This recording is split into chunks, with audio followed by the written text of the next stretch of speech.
here in the Rio Grande Valley. And 27 years ago, I don't know if many of you were here or not, but it was a totally different place than what it is today. At this point, having Top Golf and all those things, I already, I feel like, wow. But 27 years ago, it was a totally different space. It was a big idea for maybe not having the odds in your favor, and that's the part of inspiration where you say, hey, do I take this leap of faith? And I like a phrase that Stan Lee says, which is the creator of the Marvel Universe, and when he was making Spider-Man, he said, if you have an idea that you genuinely think is good, don't let some idiot come in the way and talk you out of it. And what can we get from that? What do we interpret from that? Is that you have to put a balance and make sure if your idea is scalable, is good. Obviously, you have to see what the odds are in your favor. Sometimes they won't be. In this case, I think 27 years ago, I bet you, and I know a lot of people were doubting if actually a sushi place in McAllen would work. So it was always funny how we were originally from Monterrey, Mexico. I was born there, but we came here to live since I was small. I was only 3 years old. So I consider myself, a Valley native. I wouldn't live anywhere else in the world but here.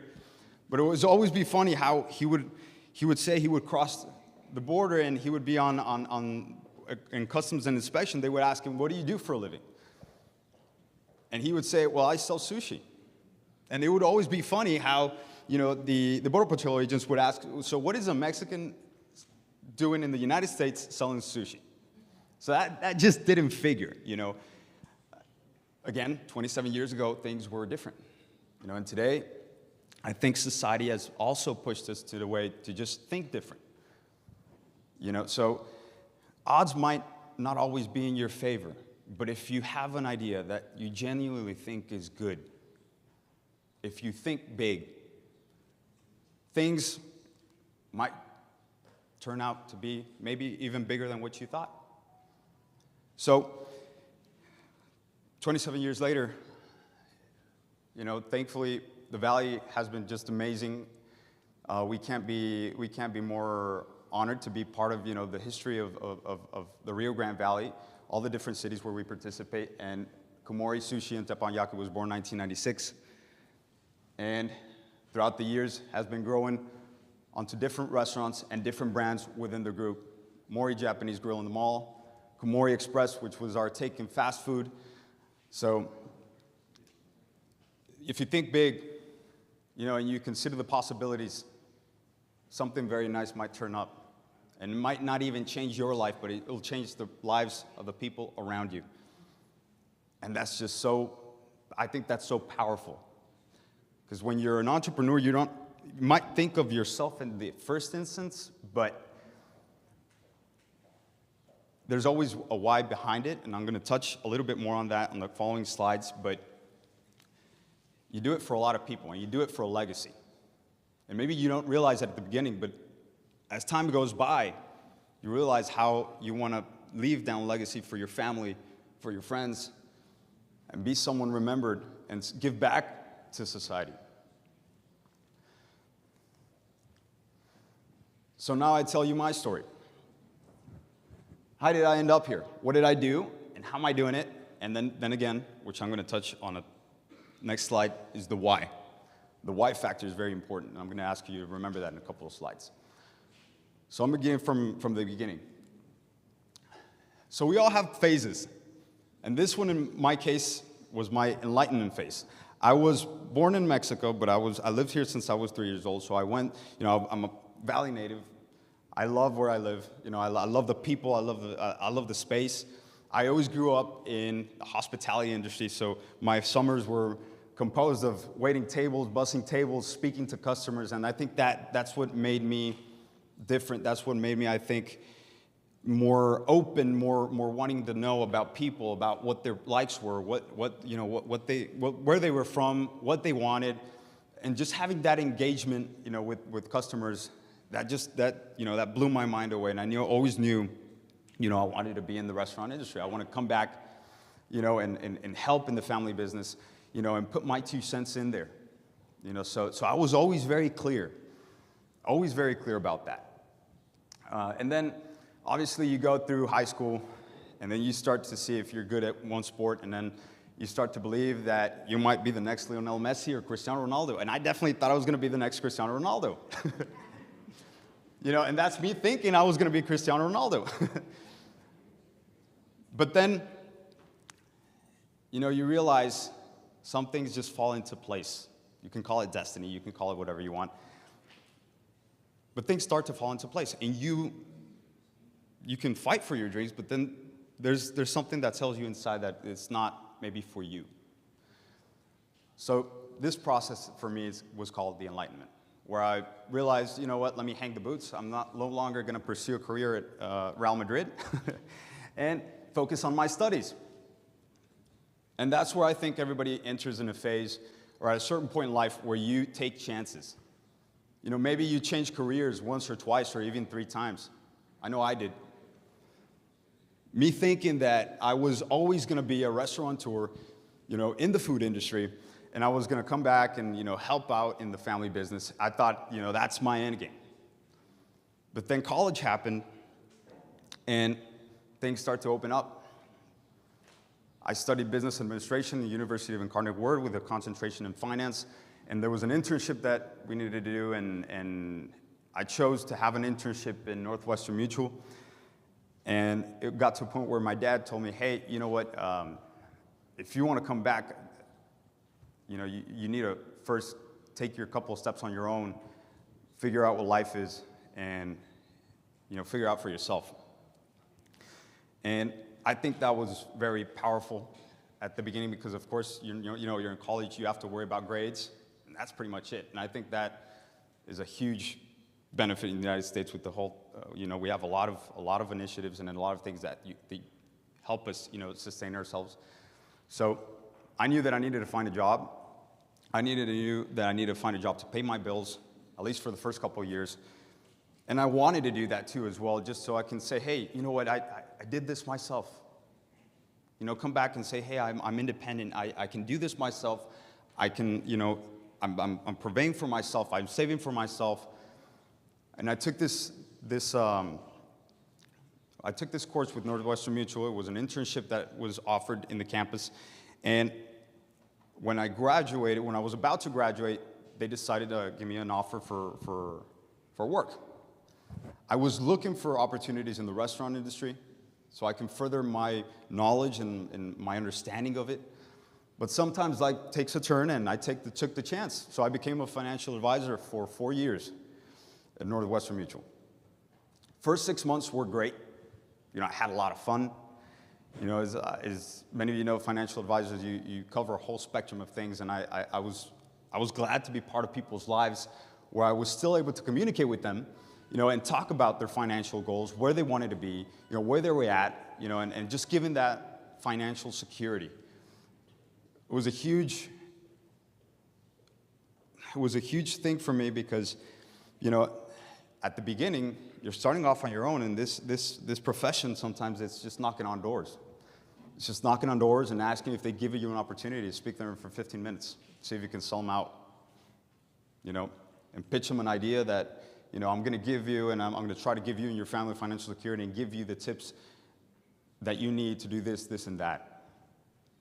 So sometimes, a lot of times at the beginning, a lot of doors were closed.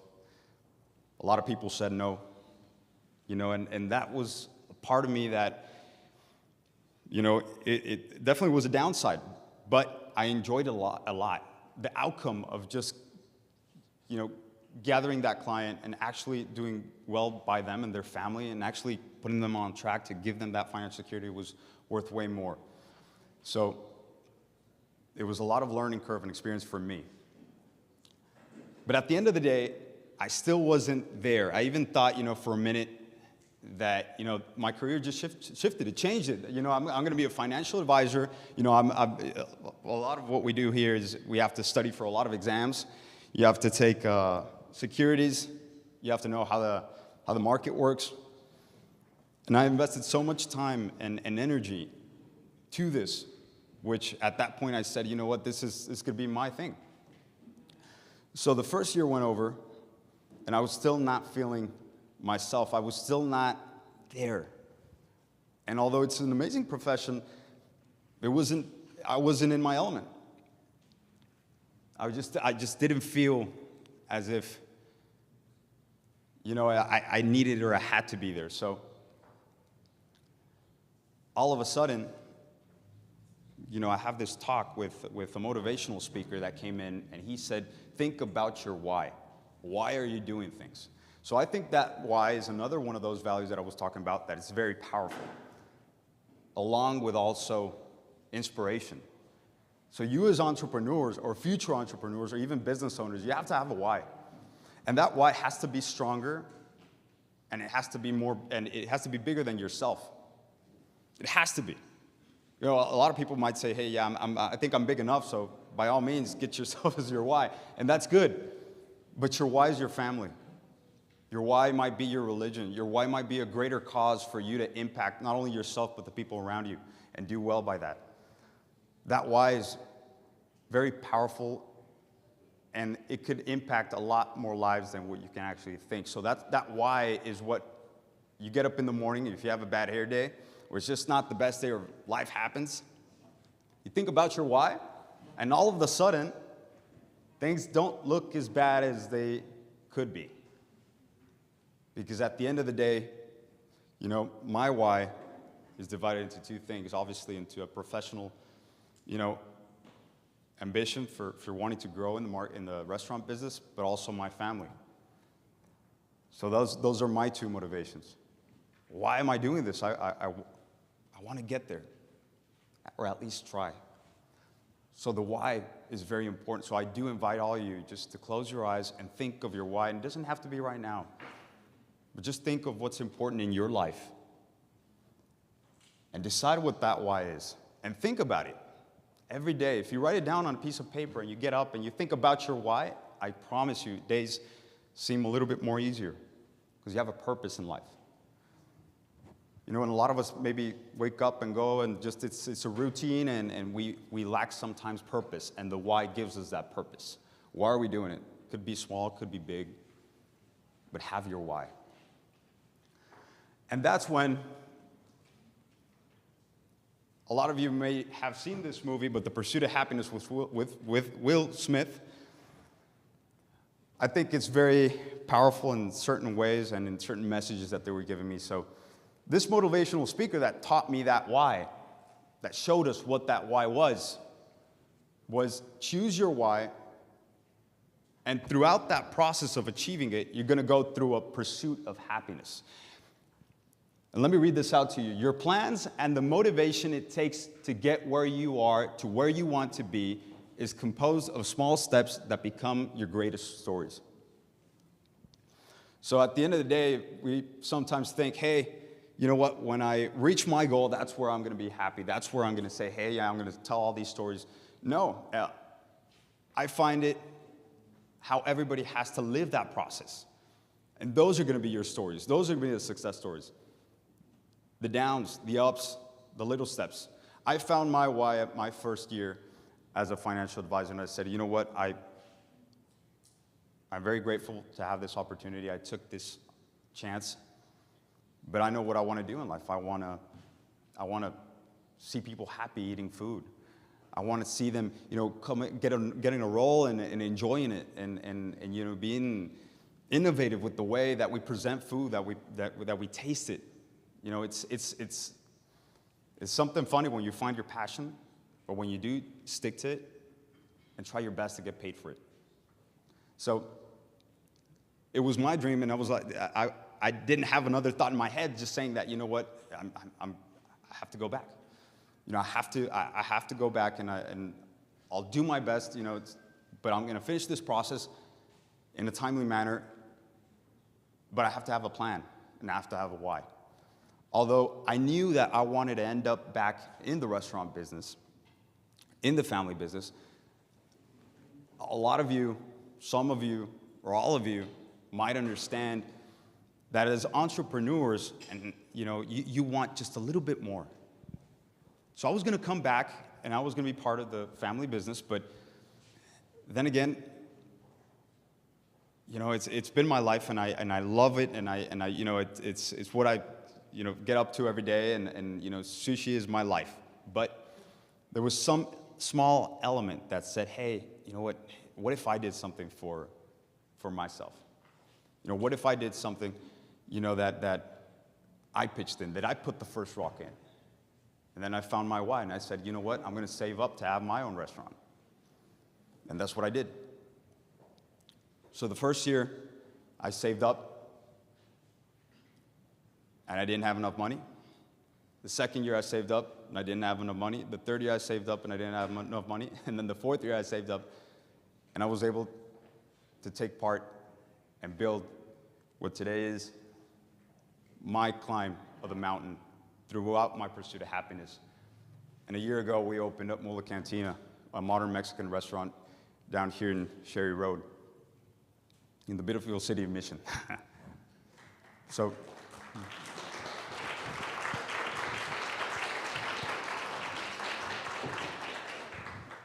this is my process of climbing up the mountain, where I can say, I was part of this, I dreamt it, I built it, I put my blood, my sweat, my tears, and I thought of this, and I imagined it, and then, so it hits different. And by all means, I love both of them, the sushi place and the Mula the same way, but it's just, it hits different. And that to me is just so powerful, saying, you know what, I did my part too. I was able to do this. I put my 2 cents, and it demonstrate myself primarily, what I can do and what I was capable of. So thinking big, I know the logo doesn't show up. Starting to think big, and I'll give you guys an example. Then again, the following slides. My why and my passion is to you grow in the restaurant business here. And I love the people of that, and I love just knowing what they like. In Komori, there's a very popular roll called the Chester roll. They put hot Cheetos on it. Maybe a lot of you guys have tasted it. And then, people love it. A lot of people from out of town come and, what, hot Cheetos on a roll, and they just think, what's going on here? And that's proud for us to say that, Komori isn't any sushi. It's the Valley Sushi. It was born and was raised here. So it's developed by all of you guys, the flavors, the textures, and that's what my passion is, figuring out what you guys like to eat and give you more of that. So thinking big, moving along. Sometimes you find opportunities, and sometimes they find you. And this year, in around 2 weeks' time, the logo, you can't see it too much, but we're going to open up a pizzeria called Napo down here in Sherry Road. And then another opportunity came down the road. And 3 months' time, we're going to open up Chubby Raccoon Burger Bar in Palms Crossing. So,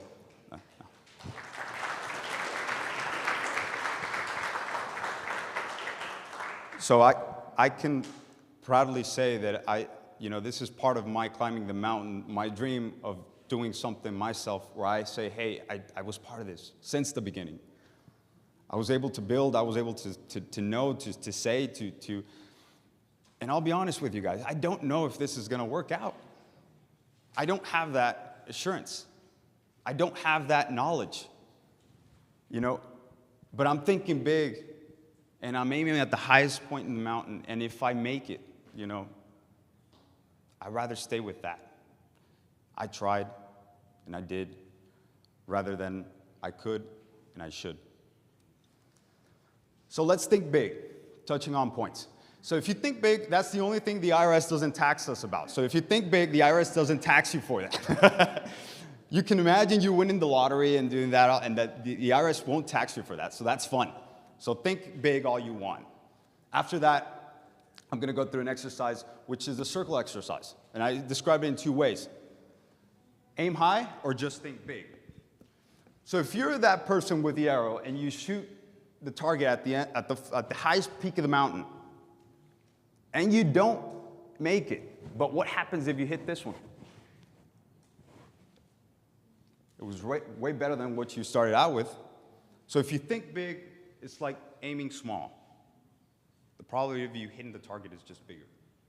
So if you have a huge idea that's executable, scalable, then try it. If it becomes a mid-sized idea, and you do well with that, then by all means, you scale it up to a big idea. Or if it becomes a smaller idea, it's way better than not thinking at all. So take that leap. Even though if you don't hit the highest target, you might hit the one in the middle or over here. But that could be just, it could be something small. But it could be just so big for yourself, for your family, and all the people you include, all of your whys and all of your inspirations. Teamwork. It's important for you to rely on people that share your common vision, that share your dreams, your hopes, your ambitions. And that's, I think, one of the hardest things to do is just gathering a group of individuals that see what you see and that want to achieve what you want to achieve. And also getting to know their why.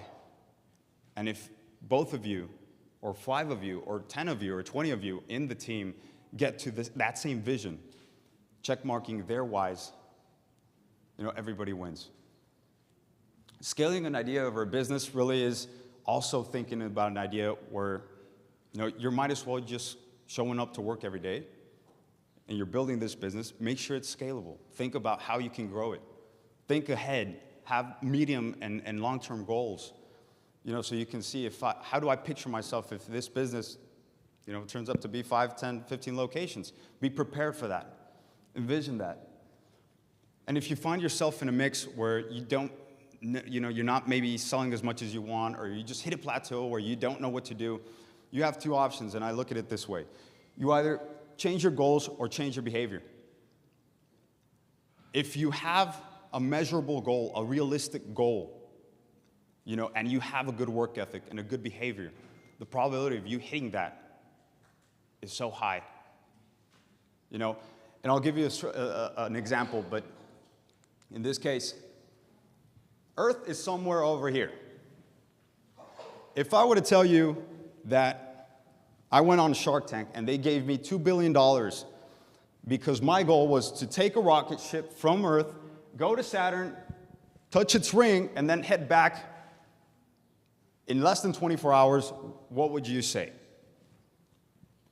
I might have, got up every day in the morning and I run out and, I sweat and I did it and I did all was in my power. I even maybe, Elon Musk and Mark Zuckerberg gave me $2 billion just to do this.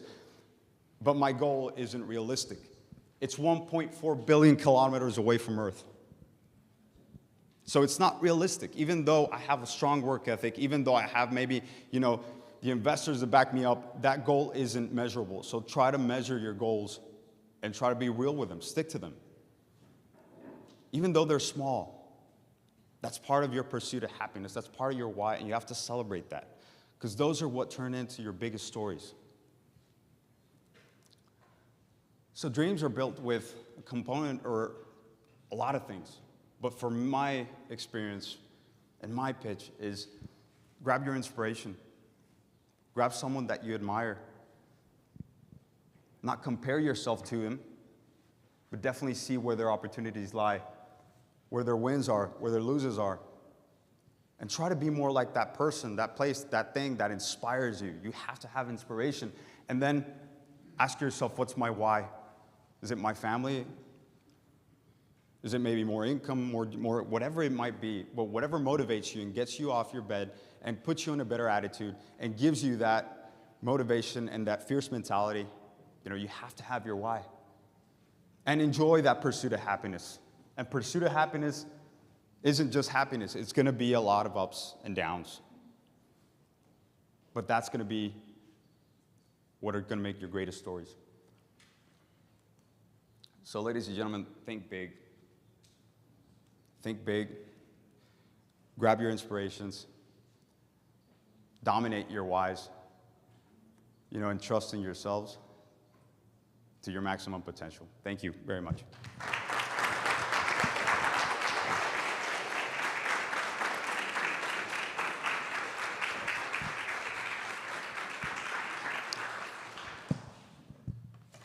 And here you go. Thank you, Mr. Paez, for sharing your story. At the end of the day, I think the goal is to leave motivated, leave inspired, and I think your presentation did just that. And also, we are currently live on Facebook and YouTube. For those tuning in virtually, please make sure to turn on your closed captioning so you're able to read as well. And now our next session is Components of a Business Plan, presented by Rina Castillo. Ms. Castillo founded a local newspaper in the Edcouch area called the Community Press in 2013 to promote the progress and growth of the Mid-Valley communities. She is currently working at Prairie View A&M University Cooperative Extension as a Community and Economic Development Agent. Please help me welcome Ms. Rina Castillo.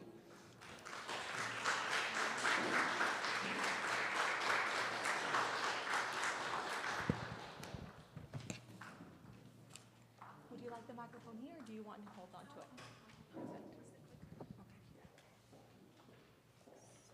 How do I?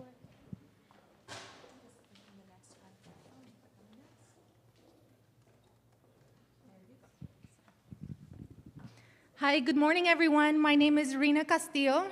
I'm from Edcouch, so it took me about an hour and 15 minutes to get here. It was a long drive, but it was very well worth it. Once you get into City of Mission, you get the big town vibe, and you also get the small town vibe. So City of Mission, it has the best of both worlds. So it's a great place to have a business here, FYI. So I work for Prairie View A&M University, and a little bit about Prairie View before we start. It was founded in 1876, and it is the second oldest public institution of higher learning in the state of Texas, located about 40 miles northwest of Houston. It's a historically black college, and it is in the A&M system. So just like Texas A&M University, we have Prairie View A&M University. And then the cooperative extension, we deliver research-based knowledge to small farm producers, families, aspiring entrepreneurs, and youth in 64 Texas counties.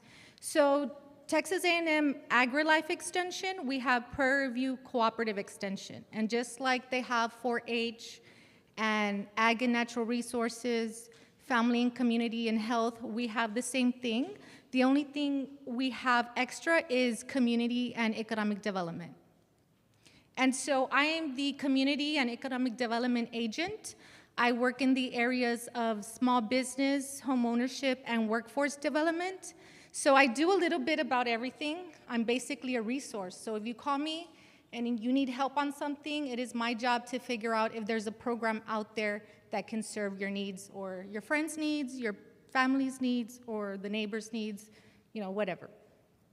And so my office is in Edinburgh, so I don't work at Prairie View. My office is in Edinburgh, and I service Hidalgo County communities, and by the end of the year, I'll be serving Stark County communities. And so today's topic will be components of a business plan. So typically you have an idea of a business, and then what do you do with that idea? Typically, we're so excited and we just want to start a business. We go rent an office space, we go do this, we go do that. But at the end of the day, the most important thing is to sit down and do a business plan, because that's how we're going to figure out if the idea works, if the idea even makes sense, if we even have money to start up our idea of a business. And so typically, people don't like to do this. I know I didn't. I started my newspaper. I was so excited. I knew how to sell ads, and I thought, well, that's how I can make money. So let's get started, right?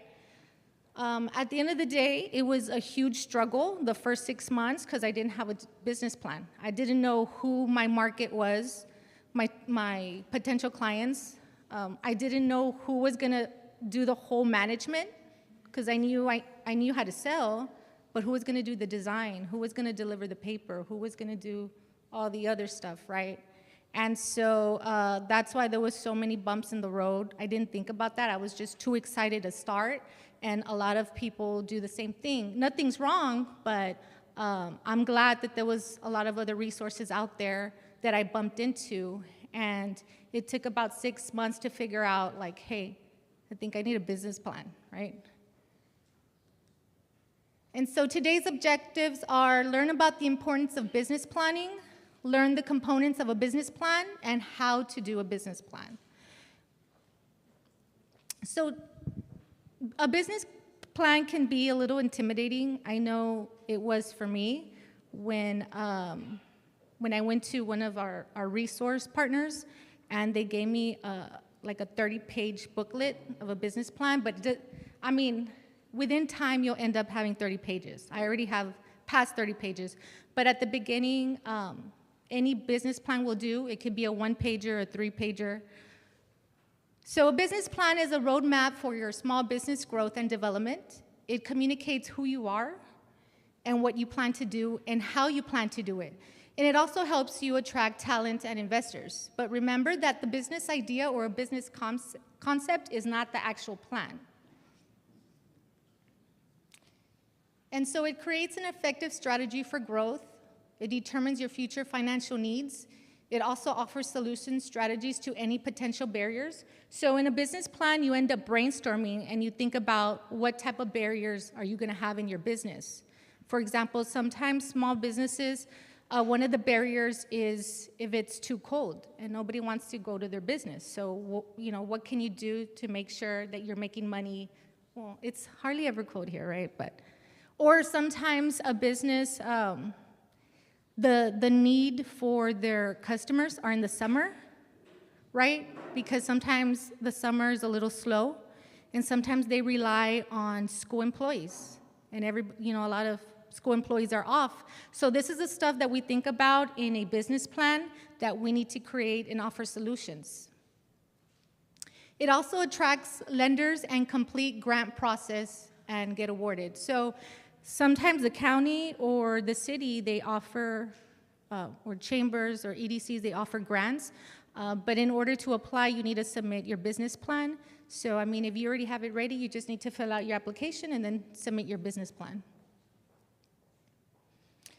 So the things that we're going to be talking about today are the executive summary, the business description, the product and service, market and competitive analysis, marketing strategy, management and operations, and financials. So the executive summary, you usually do this at the end. It lays out all the information about your business, and it's typically 1 page or less. It's a high-level look at everything, and it summarizes the other sections of your plan. So it's the who, what, when, where, and why, and you leave this till the last. So how to write an executive summary. So for target customers who are dissatisfied with, and then it says our product or service solves what key customer problems, and then unlike competing products, so you have to implement the competitor, we have, and then you talk about your key features. So this is kind of like a template for you, and then I'll show you an example of the actual executive summary for a business. So here it reads, market research indicates an increasing number of wealthy consumers in Cleveland are interested in landscape and architecture based on sustainable design. However, high-end firms in the area are scarce, currently only 2 exist. So they're talking about their competitors right here, neither of which focuses on eco-friendly planning, nor are certified by green organizations. Landscapers, Inc., that's the example of this business. Landscapers, Inc. provides a premium sustainable service for customers with disposable incomes, large yards, and a love of nature. So here's the executive summary. It's just a paragraph, but it's a lot of information in those 3-4 sentences. So it does take time. You have to sit down and figure out, who your competitors are and so forth. And so that's why this stays till the very end. Next, we're going on the business description. So this includes the mission statement, the company history, and business objectives. So the mission statement is your business reason for existing. It's more than just what you do or what you sell. It's about the why, and you've already heard the whole why concept, right? And so when you really need to think about the why, sit down and reflect, and just be honest with yourself and write about any type of core values that you have, any past successes or failures, because the why is going to help you connect with your customers. The why is also going to help your workers understand day-to-day work to figure out the purpose of your business or the company. So your why is very meaningful. It also provides your guide to keep going for your business, and it also provides a purpose not only for yourself, but for your staff and your customers.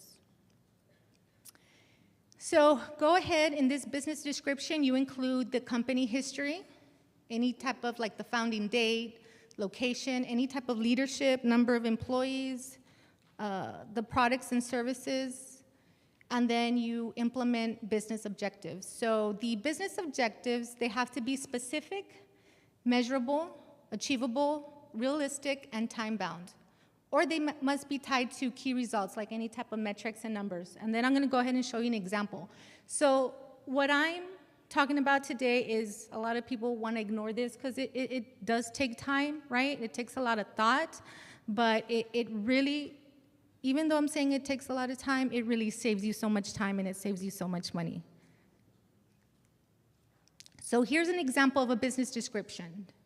Lance Inc.'s mission is to change the face of our city through sustainable landscaping and help you create the outdoor living space of your dreams.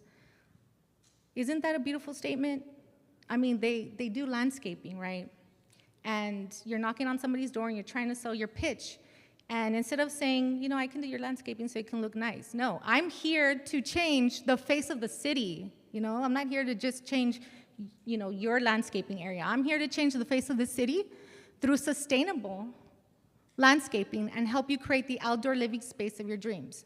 So then they continue with some information. Founded in 2019 by sisters Sherry and Shelley Smith, we have over 25 years of combined landscape architecture experience. So it's a good number, right? 25, they combined it, you know, good strategy there. Our 4 employees work in teams of 2 and have already completed 10 projects for some of Cleveland's most influential business and community leaders. So now they're going into the objectives for the next 3 years. And so it's a glowing reputation as a service-based business that always exceeds customers' expectations and honors the environment. So here they're talking about great customer service, and they want to take care of the environment. Complete at least 18 projects during 1 year, so they're projecting 24 in year 2 and 36 in year 3. Generated through word of mouth, referrals, and home shows. So they're projecting their projects, and they're also including the type of marketing that they'll be doing, which is the word of mouth, referrals, and home shows. Number 3, increase revenue from $360,000 in fiscal year 2019 to $972,000 in fiscal year 2021. So, and these projections, they're basing it off of their 10 completed projects in the last 9 months. So stuff like this needs to be realistic. It does take time. Sit down and write down how much you can sell or how can you service, whether you're a business owner on your own or whether you have help and staff as well. You can make those projections. Next is product and service. So when you're laying out your product and service, you do want to emphasize on any type of unique features, like anything, whether it's translating features into benefits, or it could be emotional and practical payoffs to your customers. Think about how you create your products, because sometimes when, you know, people will rather buy the organic product versus the other product and so forth. So in this component of the business plan, you do want to emphasize and go into detail and figure out the uniqueness of your product or service and any type of feature. So here's the example. Landscaping Inc. service, our competitive advantage is differentiated by 3 core features. First, throughout their careers, Sherry and Shelley Smith have worked with Cleveland's 3 leading industrial landscaping firms. So here they're saying that they have the experience and they worked in 3 leading industrial landscaping firms. So this gives us a unique access to the residents who are most likely to use our service. Second, they're the only firm certified green by the Cleveland Homeowners Association, the National Preservation Society, and Business Leaders for Greenery Cleveland. Third, our 10 completed projects from 2018 and 2019, 7 of them have rated us a 5 out of 5 on Google My Business, and our price points for those projects place us within a healthy middle ground between our 2 other competitors. And so this is the example of the product and service description. Next, we're going to the market analysis, which consists of research about supply and demand, the target market, which you identify the demographic information and industry trends. The good thing about this is you all don't have to do this by yourself. You could always call me, we can brainstorm. I do one-on-one consulting, and there's other resources out there that can do one-on-one consulting, so for whatever reason I don't have time, I'll direct you to other resources. So the other resources and us, we're not competitors, we're partners, so we help each other. So here's an example of the market research for this company. Landscapers, Inc. Ideal's customer is a wealthy baby boomer or a member of Generation X between the ages of 35 and 65 with a high disposable income. So their target market is ages 35 and 65 with a high income. He or she, though primarily she, so they already indicated that their customer base is basically female, is a homeowner. So they're narrowing down their target market so they won't be wasting time marketing to other people that they don't have to, right?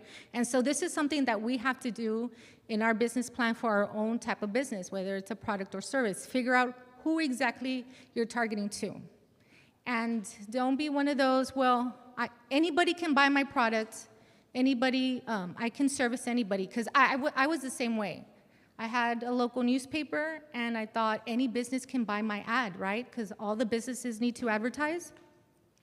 Well, not all businesses can afford advertising, 1. Not all businesses understand advertising, 2.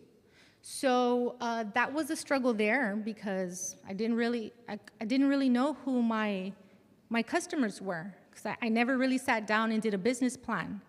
So at the end of the day, I ended up doing my business plan, and I never thought, I would have never thought at the beginning who my customers were, but at the end, they were school districts, they were cities, they were nonprofits, because at the end of the day, they were the ones that can afford the $1,200 full page, right? And so that's how I ended up understanding how I made money for my business.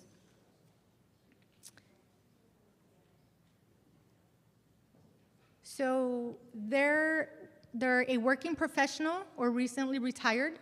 They are in love with the outdoors. They want to enjoy the beauty and serenity of nature, that they're on their own backyard, but don't have the time or skill to do it for themselves. So here is information based on their industry. They did gather some information on landscaping industry, that it's increased from $69.8 billion in 2013 to $99 billion in 2019. And they did also indicate that this industry is the 2nd fastest growing service. Next, it's competitive analysis. So here are examples, and this is simple, right? You go out there and you look to see who your competitors are. When I started my newspaper, I felt like I didn't have a competitor, right? I felt like the other newspapers were too big. I'm not really competing against them.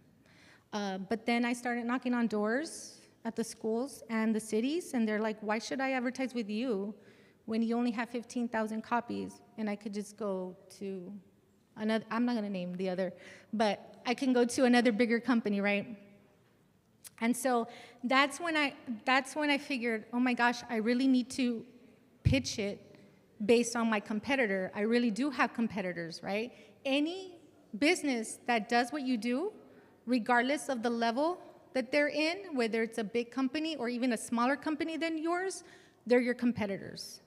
So at the end, my pitch was, why would you want to advertise at a newspaper that's going to put your scandal on the front page and then advertise with them and give them money. Like my newspaper was a positive newspaper, so that was one of the features that I emphasized when I was pitching my sell. So it's a positive newspaper, it's always good news. So, go ahead and advertise with me. I'm never gonna put a scandal on my front page, right? And so, very simple, you put your competitors on there, you figure out what they charge, you figure out any type of fees, you also figure out where they're marketing at. And this is what you do with this in this part. Then the marketing and sales strategies. So growth strategies here are a critical part of your business plan. So you should briefly reiterate topics such as your value proposition, your ideal target market, your existing customer segments, and so forth. So this is how you figure out how to launch and attract customers. And go through all types of marketing tools, whether it's social media or print or television, YouTube, or word of mouth, or etc.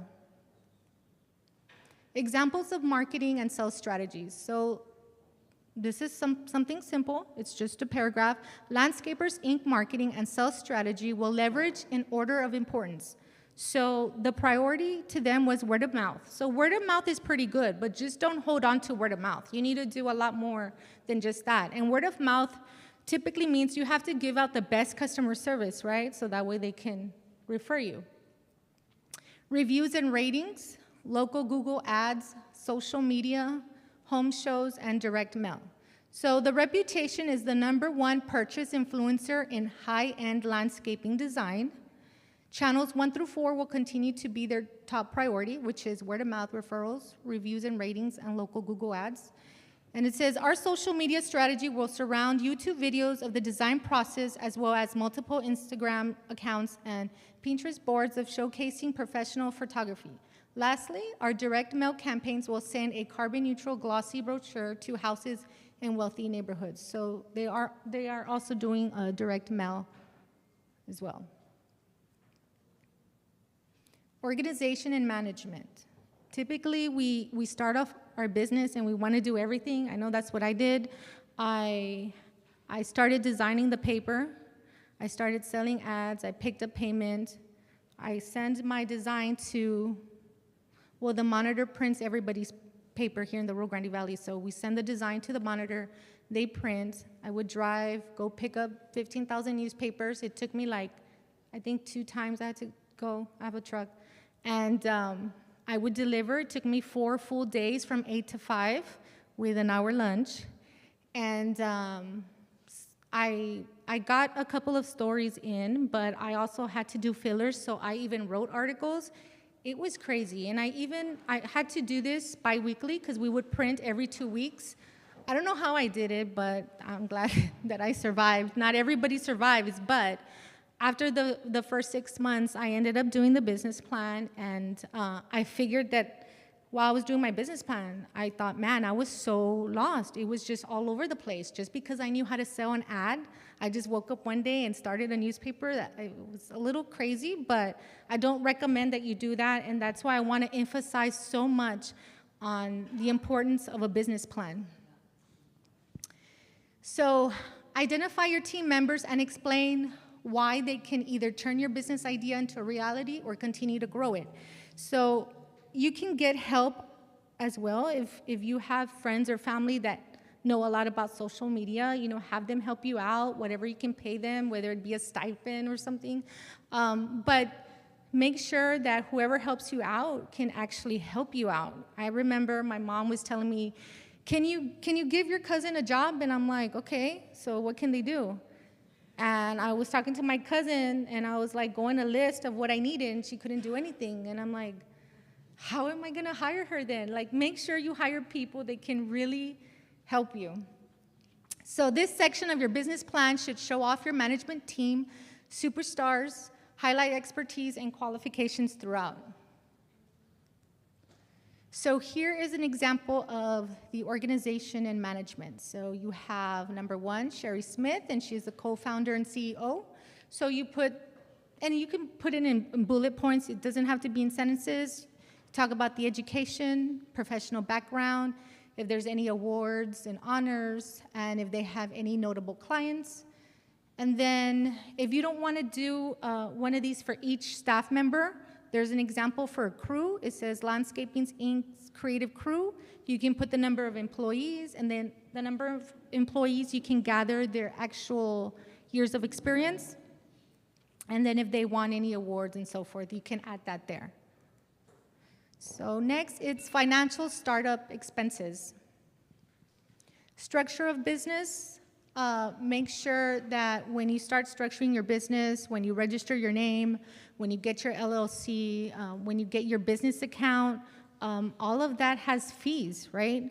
So when you register your name, I believe it's about 20, well, in your county, it's about $23.50. Just because it's $23.50 doesn't mean like, I don't have to put it on the list. You know, it's not that much. Put everything on this startup list.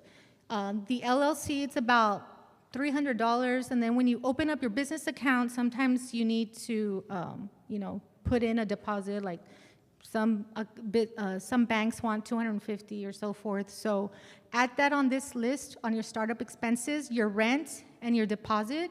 Any type of deposits for utilities, don't leave anything out. Any type of equipment, I'm talking about scissors or, cleaning supplies, put that on this list. Any type of inventory and product, some of y'all might need a permit or a license. I would refer you and check into that in the city and in the county to see if you need any permits and licenses. Include your travel. I know, I never included when I would deliver the newspaper, I never included, my travel or my mileage until I sat down and did my business plan. I figured, oh my gosh, I'm spending all this money, right? And so I only figure out how much I was spending because I actually sat down and went through my whole business plan. Any type of food that you are purchasing for meetings, any type of lease improvements, operating expenses, of course, your staff expenses. Advertising, don't forget to include your business cards. I know that they're not that expensive, but include that also in your startup expense. And then it's your signage. So it's important to include a look at your financial projects, including both revenue and expense projections. So be sure that you list all your startup expenses there. And then, so this is a whole other presentation in itself. So I kind of just cut it short, and you include the income statement, a balance sheet, and a cash flow statement. You can also include whether you need a business loan and how much it'll be. So in here, how much product will you be selling, price of each product selling, the cost of making the product, figuring out your profit, and the goals of selling each month. So if you ever get to this part and you're very confused and you feel overwhelmed, you could always call me, or you can go to other consulting agencies that can help you at no cost, okay? So that is the end of my presentation. We are on Facebook. I do serve as a resource, so I do a lot of like home grant repairs. We do home loans with USDA. We also promote anything that Workforce Solution does as well in my page. So if you want to follow us, it's a pretty lengthy name, but if you search under CED RENA, CED stands for Community and Economic Development, and my name is Rena. But if you search, I believe you should be able to find my page, and I put my picture on the profile just so that way you'll know that's the page. And my office is in Edinburgh, so if anybody is interested in one-on-one consulting, we can do it at your convenience, whether it's through phone, because sometimes you don't have time to get somewhere, right? So we can set up a meeting over the phone. You have a 45-minute session. We can do Zoom, or we can do also in person. Does anybody have questions? Okay. I have business cards, so before you leave, if you're interested, you all can let me know. And even if you're interested in other things, you all can let me know, and I can help you out. All right? Thank you.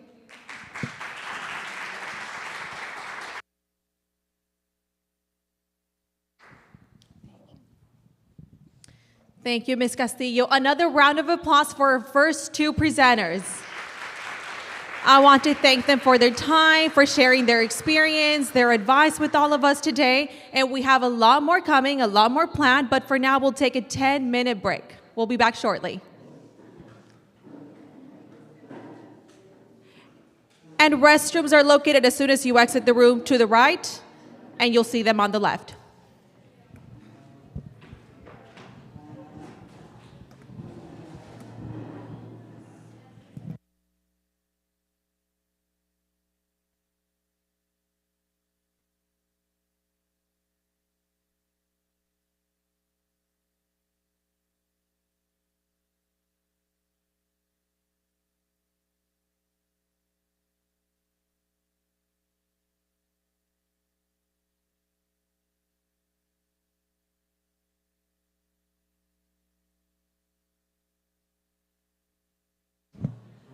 Also, if you didn't have breakfast or if you want seconds, we actually have a lot of leftover food, thanks to Taco Palenque. So go back there and pick up your breakfast.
rest my eyes on you, girl.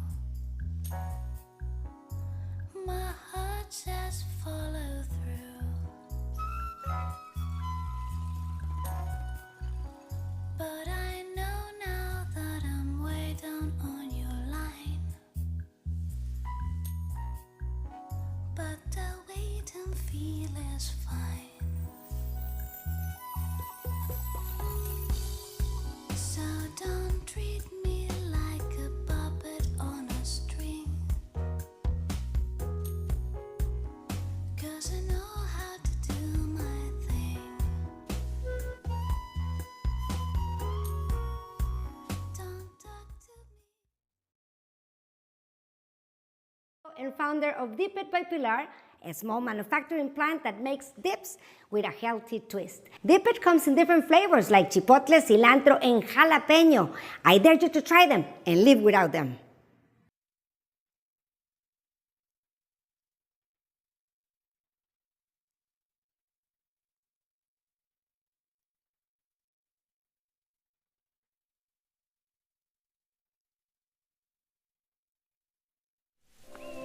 We're all running towards something greater than ourselves. The question is not whether you'll finish, but whether you have the courage to get started. We have faced many hurdles these past 100 years, and we could have given up. But who would we be if we let those challenges define us?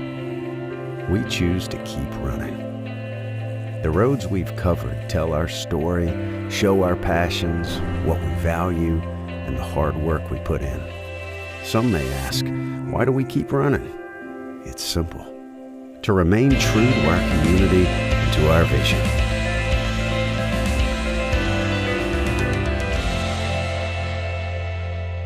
And we're just getting started.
Welcome to Taco Palenque, where the magic happens at this very moment.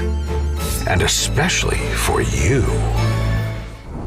We know fresh food simply tastes better. That's why we start cooking your meal at the exact moment you place your order. Your order is unique and special to us, and you will notice it. Enjoy your meal. Taco Palenque, food in real time.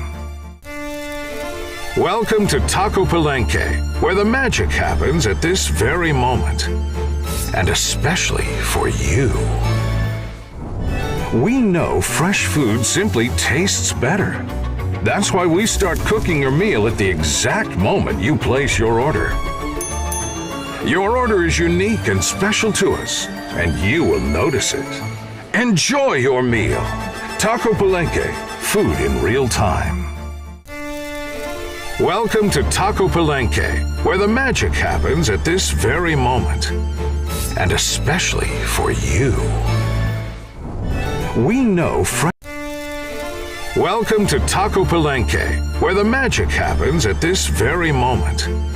And especially for you. We know fresh food simply tastes better. That's why we start cooking your meal at the exact moment you place your order. Your order is unique and special to us, and you will notice it. Enjoy your meal. Taco Palenque, food in real time. Whether you like to cook or not, I have the perfect ingredient that will transform a simple meal into an amazing dish. Or if you just want to have a snack, let me introduce you to Dip It by Pilar. Yes, I am Pilar Gonzalez, the CEO and founder of Dip It by Pilar, a small manufacturing plant that makes dips with a healthy twist. Dip It comes in different flavors like chipotle, cilantro, and jalapeno. I dare you to try them and live without them. We're all running towards something greater than ourselves. The question is not whether you'll finish, but whether you have the courage to get started.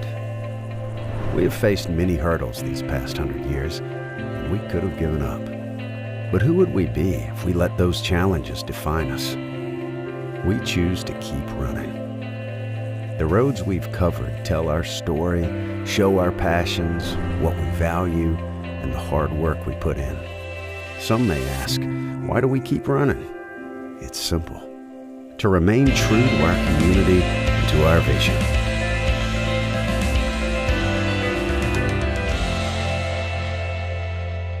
And we're just getting started.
Welcome to Taco Palenque, where the magic happens at this very moment.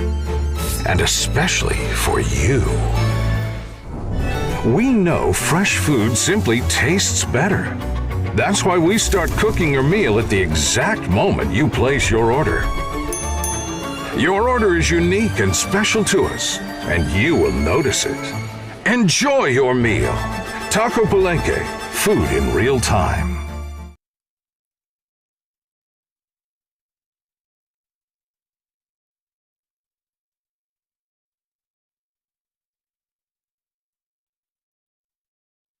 Whether you like to cook or not, I have the perfect ingredient that will transform a simple meal into an amazing dish. Or if you just want to have a snack, let me introduce you to Dip It by Pilar.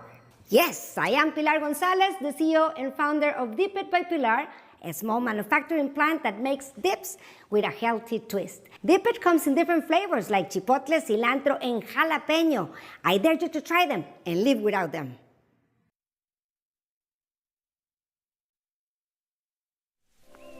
We're all running towards something greater than ourselves. The question is not whether you'll finish, but whether you have the courage to get started. We have faced many hurdles these past 100 years, and we could have given up. But who would we be if we let those challenges define us? We choose to keep running. The roads we've covered tell our story, show our passions, what we value, and the hard work we put in. Some may ask, why do we keep running? It's simple. To remain true to our community and to our vision.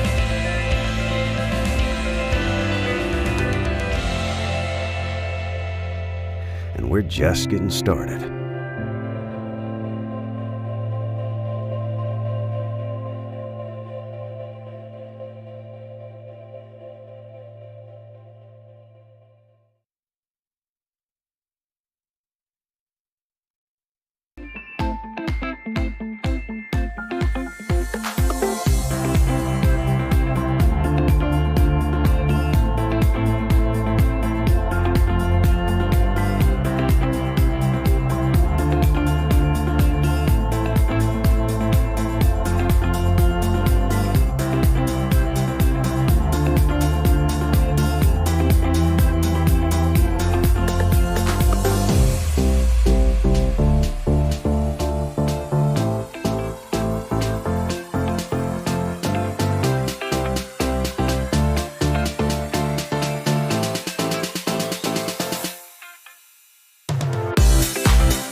So, hello everyone. Thank you so much for being here. So, my name is Elena, and I am a business relations representative with Workforce Solutions. And so, just as a general overview about what I do, I help support economic development in the Rio Grande Valley. And like it was mentioned, I also help focus on the IT industry, education, and trade as well. And so today I'm going to be covering some of the workforce solution services that are available, especially for small businesses. And so just to go over the agenda for today, first I'm going to be covering who we are for those of you who are not familiar with workforce solutions. And then next I'm going to be covering the services that are available. We do have services that can help you through various stages of the employment process, from the recruitment stage all the way to training, onboarding, and even beyond. And then lastly, I'm going to be covering the grants that are offered through the Texas Workforce Commission. And so I think it's super helpful to cover these grants because it's a lot of money that is available that a lot of businesses are not aware of. And so this is my information, my work phone number, and my email. I am the business relations representative for Workforce Solutions Lower Rio. And I will also be leaving my business cards in the front as well. And so just to give a general overview, our CEO is Mr. Frank Almaraz. He's the CEO of Workforce Solutions Lower Rio. And the general vision for Workforce is to help support economic development in the Rio Grande Valley. And we do so by helping both job seekers and employers. So we help employers find the talent that they need and the resources for their employers, and we help job seekers obtain employment and gain new skills. And so some of the values that we have, we value integrity, innovation, inclusion, and impact. And so here are our board areas. So there are actually 28 local workforce development boards in the state of Texas. As you can see here, they're distributed throughout the state. And we are actually number 23 in Lower Rio, which you can see there at the very bottom. And we have 6 career centers that serve Hidalgo, Star, and Willacy counties. And so as you can see here in the bottom right corner, we have a Star County office, and we have South McAllen, which is our newest office. We have the Weslaco office, we have one in Mission, Edinburgh, and Willacy County. And so this is convenient because you're able to go to whichever center is closest to you, and whichever might be more close to you. And just as another note, these centers offer different services, so not all of them may offer the same services. And so who we are the Workforce Development Boards. We are under the Texas Workforce Commission, along with the Texas Workforce Solutions Vocational Rehabilitation Services and the Unemployment Insurance Agency. And so oftentimes we're confused with the Unemployment Agency, but what we like to say is that we're not the unemployment agency, we're actually the employment agency. And so the unemployment agency, they're the ones that if you have any questions related to unemployment benefits, they're the ones that can answer those questions, and so we can always direct you to them. And they're the ones that provide temporary income for those that have lost their jobs.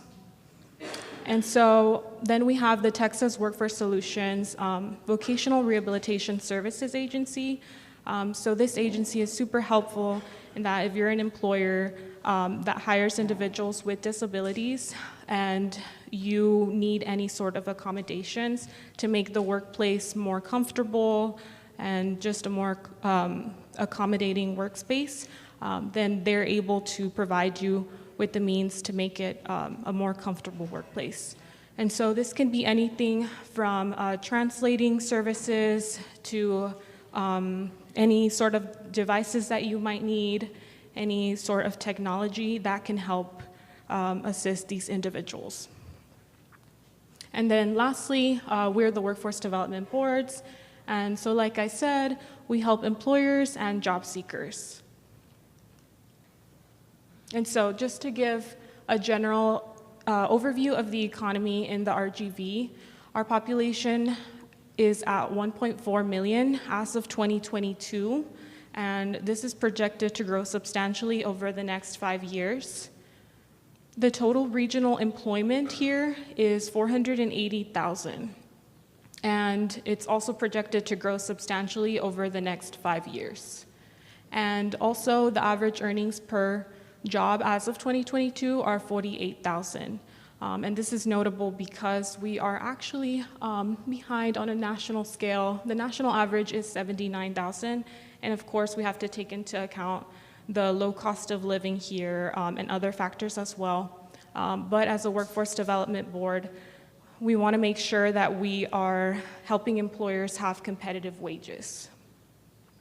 And so just some takeaways. Like I mentioned, there has been a substantial increase in population, and this has resulted in an increase in jobs as well, and also an increase in the labor force participation rate. And so we're actually outpacing the nation for both of those rates. And in terms of educational attainment, we are a little bit behind as well. So 13% of residents in the region have a bachelor's degree, and 6% hold an associate's. But as a workforce development board, we are constantly supporting initiatives that encourage furthering educational attainment. And so lastly, the top 3 industries as of 2022 are education and hospitals, home health care services, and restaurants. And so this is important for you to know as businesses, because it is important to be aware of the industries that are in demand, or also if you're barely starting off a business, it's important to know which industries are doing well. So now I'm going to be covering some general workforce services that we have available. And so like I mentioned, we have services that can help you through various stages of the recruitment process or onboarding, training, and even beyond. So in general, if you do not have access to internet, we can help you with that. We can also help you with printing copies, or you can use our fax machines in any of the centers that I mentioned earlier. And we also have interview rooms. So we have had employers use our centers to have interviews. Or recently, we also had an airline company that was hiring individuals, and they used our facilities to host a graduation ceremony and to train flight attendants. And so, yeah, it's extremely helpful. If you ever find yourself needing any space, just know that you can access any of our centers. And then also, we offer resume writing workshops. This is throughout the year. We can, if you follow our social media pages, you can see when we have these resume writing workshops. We actually have one coming up in July, and I will share more information about that later. And so, importantly, we also have the Work in Texas website. So if you have any job vacancies, the business solutions representatives that are at the workforce centers can help you post these job vacancies on Work in Texas. That way you're able to obtain a large pool of applicants that you can choose from, and you can list certain qualifications and skills that you're looking for, and it's extremely helpful. It also provides some analytics in regards to wages, so you can maintain a competitive wage. And so Work in Texas is an extremely helpful platform. And in terms of training, we can help with tuition assistance for your employees. We can also help them gain certifications and further their education. And then we also have work experience and on-the-job training programs that I'll cover more in detail in the next slides. And then lastly, one of our most popular services is the childcare services. And so we know it can be extremely expensive to afford daycare, and for some people, they may want to go back to work, but they're unable to because the cost of daycare is just way too expensive.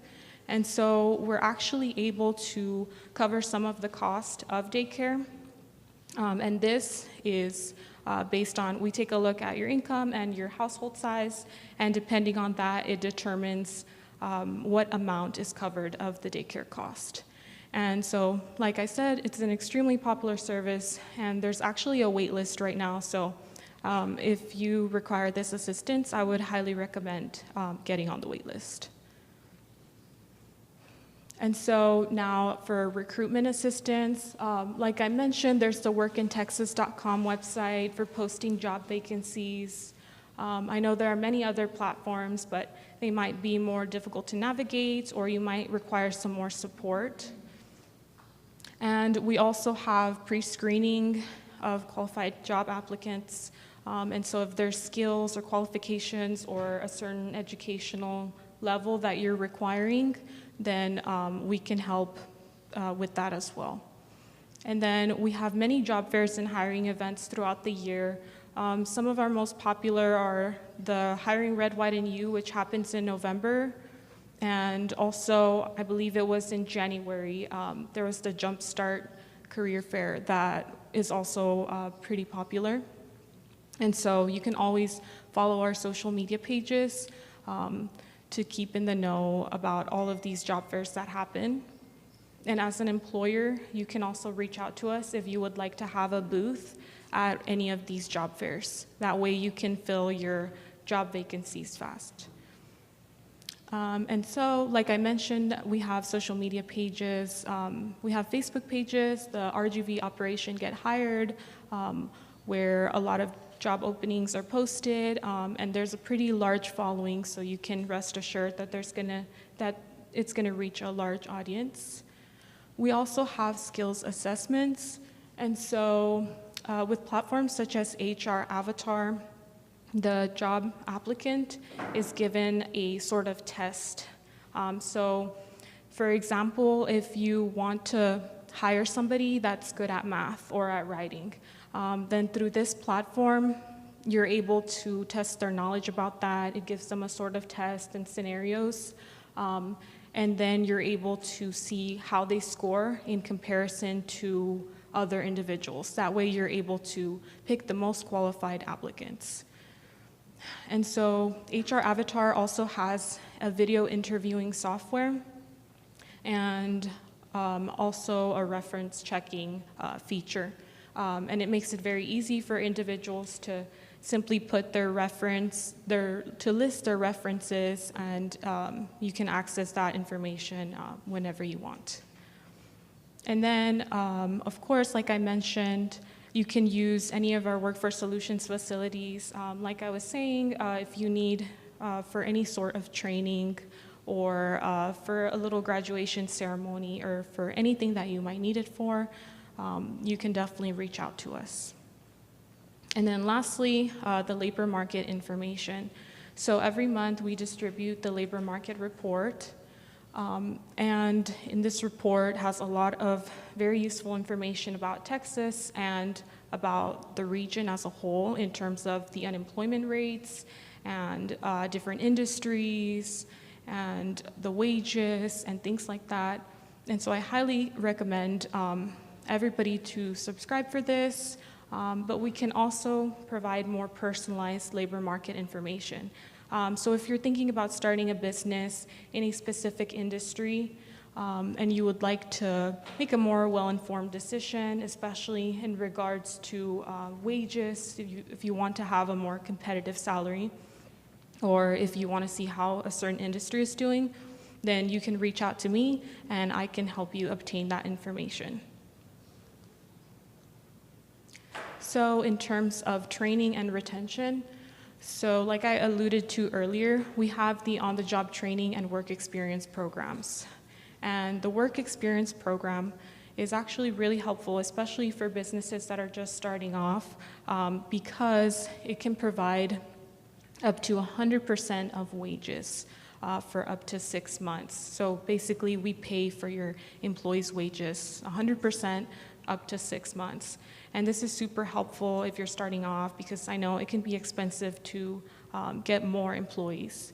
And so this is particularly aimed at hiring individuals that have typically no experience, no prior experience, because we want to give them a chance to gain that experience. And so the on-the-job training program covers 50 to 75% of wages up to 6 months, which is also extremely helpful as well. But this is for individuals that have some experience or little to no experience in the industry. But yeah, those are super helpful, and I highly recommend them for businesses that are just starting off. I think it's a lot of help. And then we also have the Work Opportunity Tax Credit. And so this is a tax credit from the IRS. And so we can actually direct you to the forms and provide more information about this. But this is to alleviate tax burden for businesses that hire certain populations. So if you have employees that are veterans, or maybe individuals with disabilities, or people that have been through the criminal justice system, then you might benefit from this Work Opportunity Tax Credit during tax season. And so, like I said, this is through the IRS, but we can direct you to the forms and more information. And next, we have fidelity bonding. This is a type of insurance, and it is also for individuals that hire specific populations. Like I mentioned, if you hire veterans or individuals that have been through the criminal justice system, then you can take advantage of this type of insurance. And then lastly, we can also direct you to the Texas Vocational Rehabilitative Services Agency. If you have individuals, if your employees are individuals with disabilities and they require any sort of accommodations, of course, we want to make the workplace a lot more comfortable for them. And so if you require anything, even if it's a different type of chair or translators or just about anything, we can help you obtain this technology and equipment. And so we also have layoff aversion support for employees. And so unfortunately, with businesses also comes a risk, and we did just go through the pandemic, and so sometimes there are unexpected things that happen for businesses. And so if you ever find yourself having to lay off employees, we do have a rapid response team. And so what this team does is they serve your employees, especially by helping them through job search assistance in the Work in Texas website that I mentioned. So just helping them find another job. And then also they help them apply for unemployment benefits. And actually a requirement of receiving unemployment benefits through the Texas Workforce Commission is for them to be registered with Work in Texas. And so we can help your employees with that, just teaching them how to apply and if they're eligible.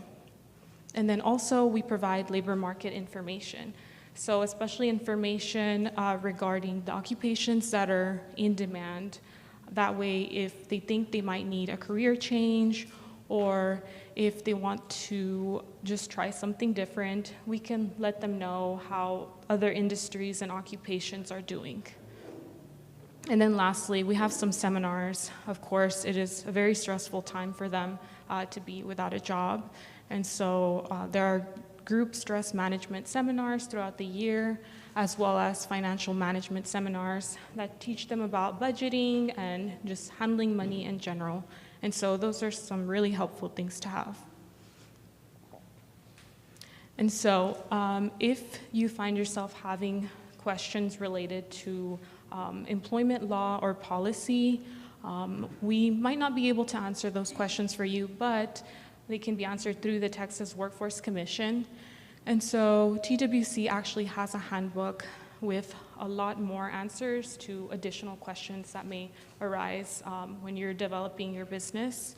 And so there's a link right here to the handbook, or you could always email them or give them a call, or you can even reach out to us and we can ask those questions for you. But yes, definitely if you have any policy or employment law related questions, then please feel free to reach out to them. And then also something that a lot of businesses are not aware of is that the Texas Workforce Commission actually offers legal services free of charge to businesses. And so I know that can be extremely helpful because legal expenses can oftentimes be extremely expensive. And so now I'm going to change the topic a little bit. I'm going to cover the grants that are offered through the Texas Workforce Commission that you can apply for with us. And I think it's important for a lot of businesses to be aware of these because a lot of people don't know that there's a lot of money offered by the state for businesses, and they can help you grow and just improve your business as a whole. And also, like, you will notice that the overall goal for most of these grants is to upskill your employees. So whether it is to increase their skills to make them a better employee for you or just to help them throughout their career development. So these are the grants that I'm going to be covering today. We have the Skills Development Fund grant, Skills for Small Business, High Demand Job Training, and Texas Industry Partnership. So all of these grants are distributed by the Texas Workforce Commission, and the overall goal for all of these grants is to increase the skill levels and wages of the workforce. And so there are two components to that. Like I was saying, these grants aim to increase the skills levels of your employees and just to help them with their career as a whole.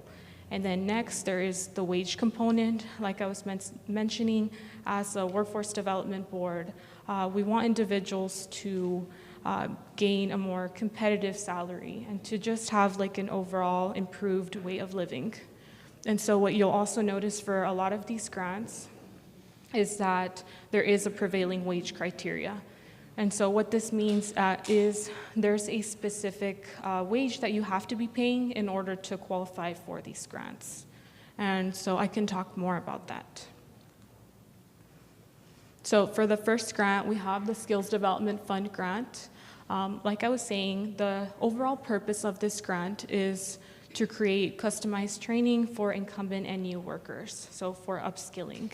And what this customized training refers to is in partnership with preferably a local community college, you create a sort of curriculum based on the skills that you think your employees might need or benefit from.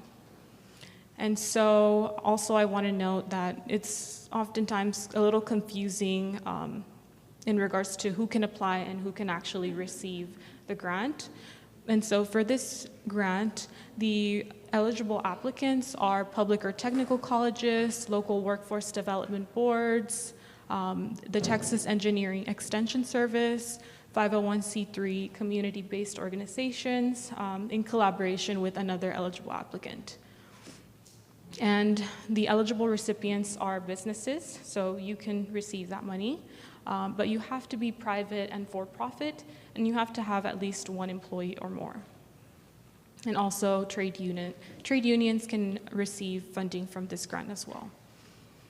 And so the maximum amount of money that can be received from this grant is $500,000. And so I know that sounds like a lot, but unfortunately you're not just given like the whole lump sum.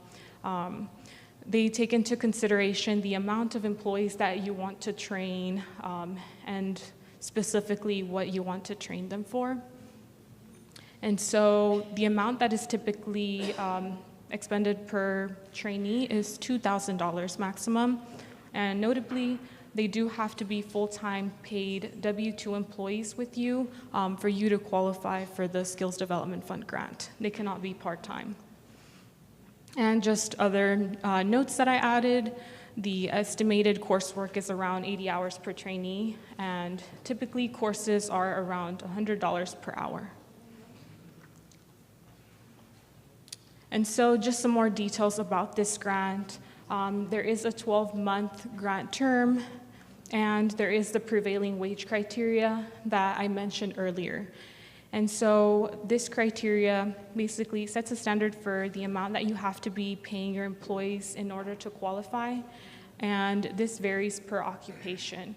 And there are other factors that are taken into consideration as well, and this number is determined by the boards, and we can help you determine that since it is on a sort of case-by-case basis. We have something called the SOC calculator where we can determine that amount for you. And more on the wage requirements. Since the goal is to increase the overall wages of individuals, you do have to provide a 1% wage increase for the employees that complete training with you. And just other details about the training, 50% of it of the training can be provided by you. And there are some requirements about the courses that the individuals take. So 75% have to be business and general technical. So for example, if you're training individuals to be engineers, they can't just be taking courses that are about communication or about art or anything like that. They have to be directly relevant to the occupation. And then 25% can actually be non-technical, so all of those soft skills, such as teamwork, communication, and any sort of skills like that, they can comprise of 25% of the courses. And then lastly, just as a note, if you receive this grant, you do have to continue with some compliance requirements, and this can be things like providing some data to the college that you partnered with on a monthly basis. And so now we have the Skills for Small Business grant. This grant is different from the other one in that you can actually apply directly through the Texas Workforce Commission website. If you need the link for this, then you can reach out to me and I can send it to you, and we provide support during the entire application process for this. So this is aimed at individuals that have 100 or less employees. So if you're a small business that meets this criteria, then you can definitely go to the Texas Workforce Commission and apply directly. And it does require collaboration with a community college. So typically, like if you're here in the region, we tend to partner with South Texas College. And the goal is to develop a training with them. And the most amount that you can receive from this grant is $1,800 for new full-time employees and $900 for already existing employees. And this grant also has that prevailing wage criteria, and also notably, the funds are not distributed directly to the businesses, but rather to the educational institution. So now we have the high demand job training grant. Now I'm going to cover the last two grants. So the main purpose and the main difference of this grant is it requires collaboration between workforce boards and economic development chambers.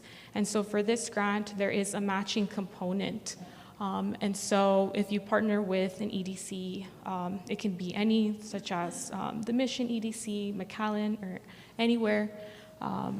And together you collaborate to create this training. But importantly, this is restricted to certain industries, and the industries are listed here. So advanced manufacturing, aerospace, aviation and defense, biotechnology, but also IT and the creative industry. But you do have to be a business that falls into one of these categories to be eligible for this grant. And the max amount that you can receive is $150,000. And so the workforce board would contribute a certain amount, and the EDC would match that amount.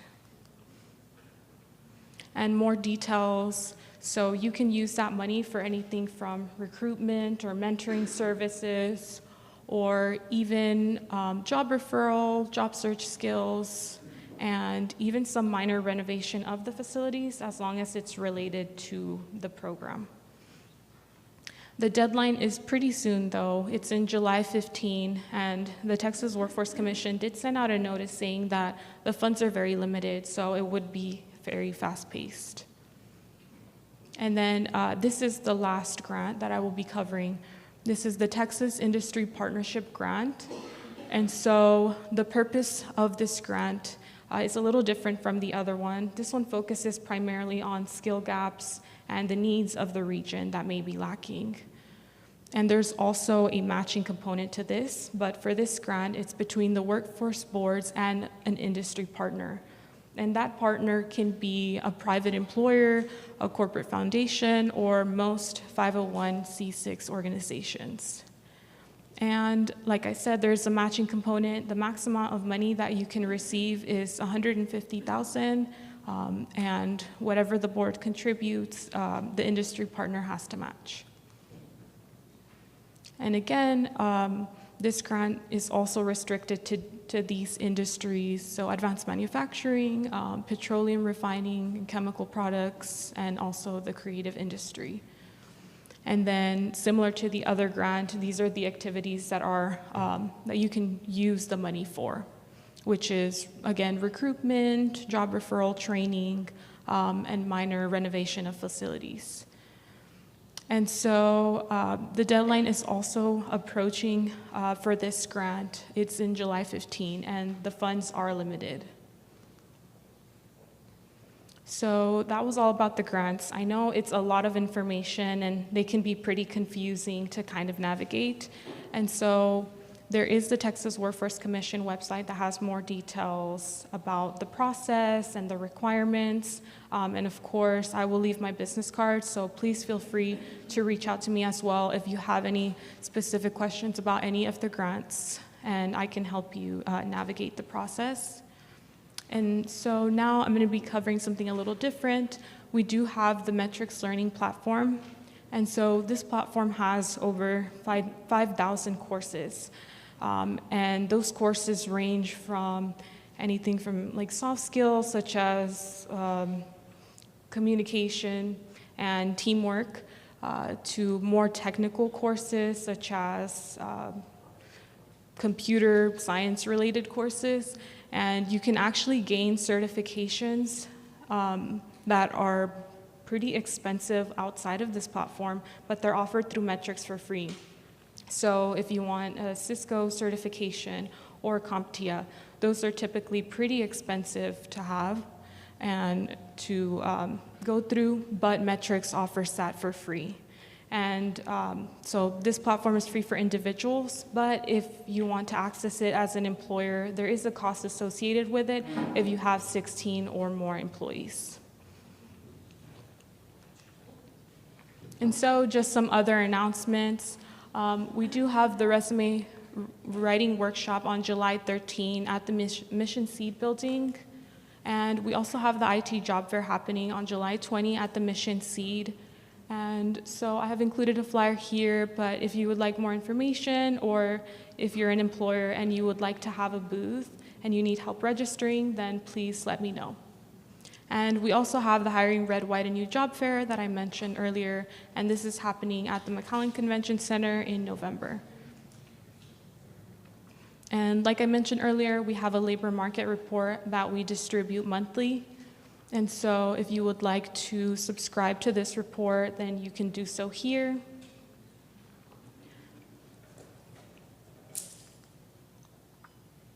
And then lastly, this is the business relations team. So we have Ms. Shelly Sanchez. She's the director of the community engagement department. We also have Daniel Uribe. He's the business relations and information manager. We have Daniel Vela, he's the project specialist, and then myself, I'm the business relations representative. And you have all of our contact information here if you ever need to reach any of us. And like I said, I will be leaving my business cards in the front. If you have any additional questions or if you need anything at all, then you can reach me. And so these are the QR codes for our Facebook page. We have the WF Solutions Facebook page and the RGV Operation Get Hired. And we also have the wfsolutions.org website where you can get a lot of this information. And you can also email us at businessrelations@wfsolutions.org so that you can reach our whole team if you have any questions. And so that is all I have for today. I will be leaving my business card over there in the front. If you have any other questions, you can send me an email. But thank you so much for listening.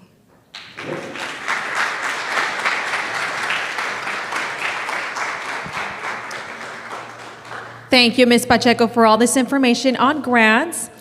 And our next speaker is Maritza Sandoval. She is a business lawyer with over 17 years of experience representing clients from the U.S. and Mexico on domestic and international matters.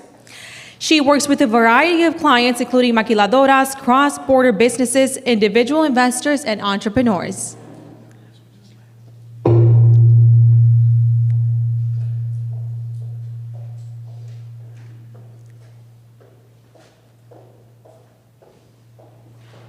Ms. Sandoval, here you go. Okay. I got this because I don't have much.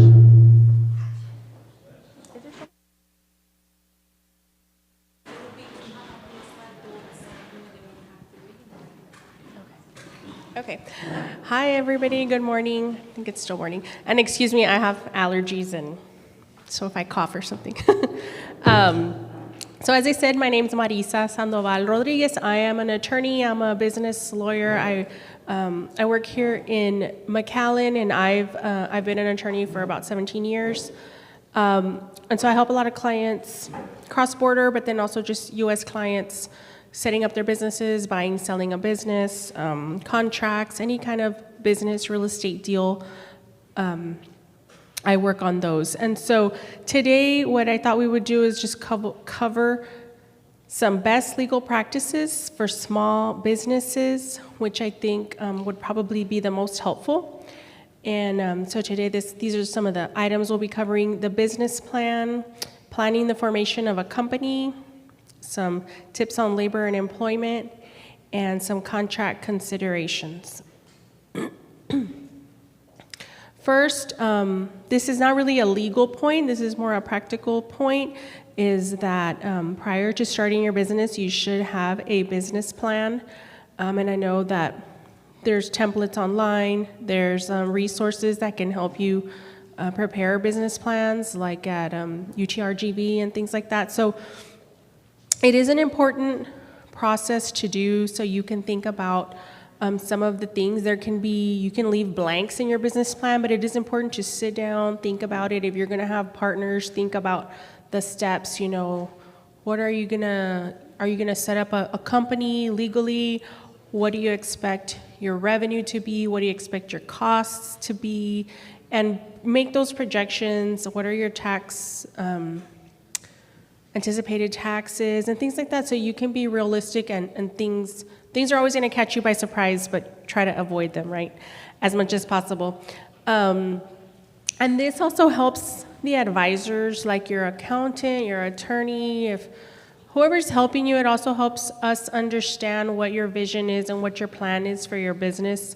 A lot of times when people come in to my office and they're wanting to start a new business, and I ask if they have a business plan. If they don't have a business plan, sometimes I feel that maybe they're not ready for that next step yet, because they just haven't thought through some of the things that I think they should have thought through.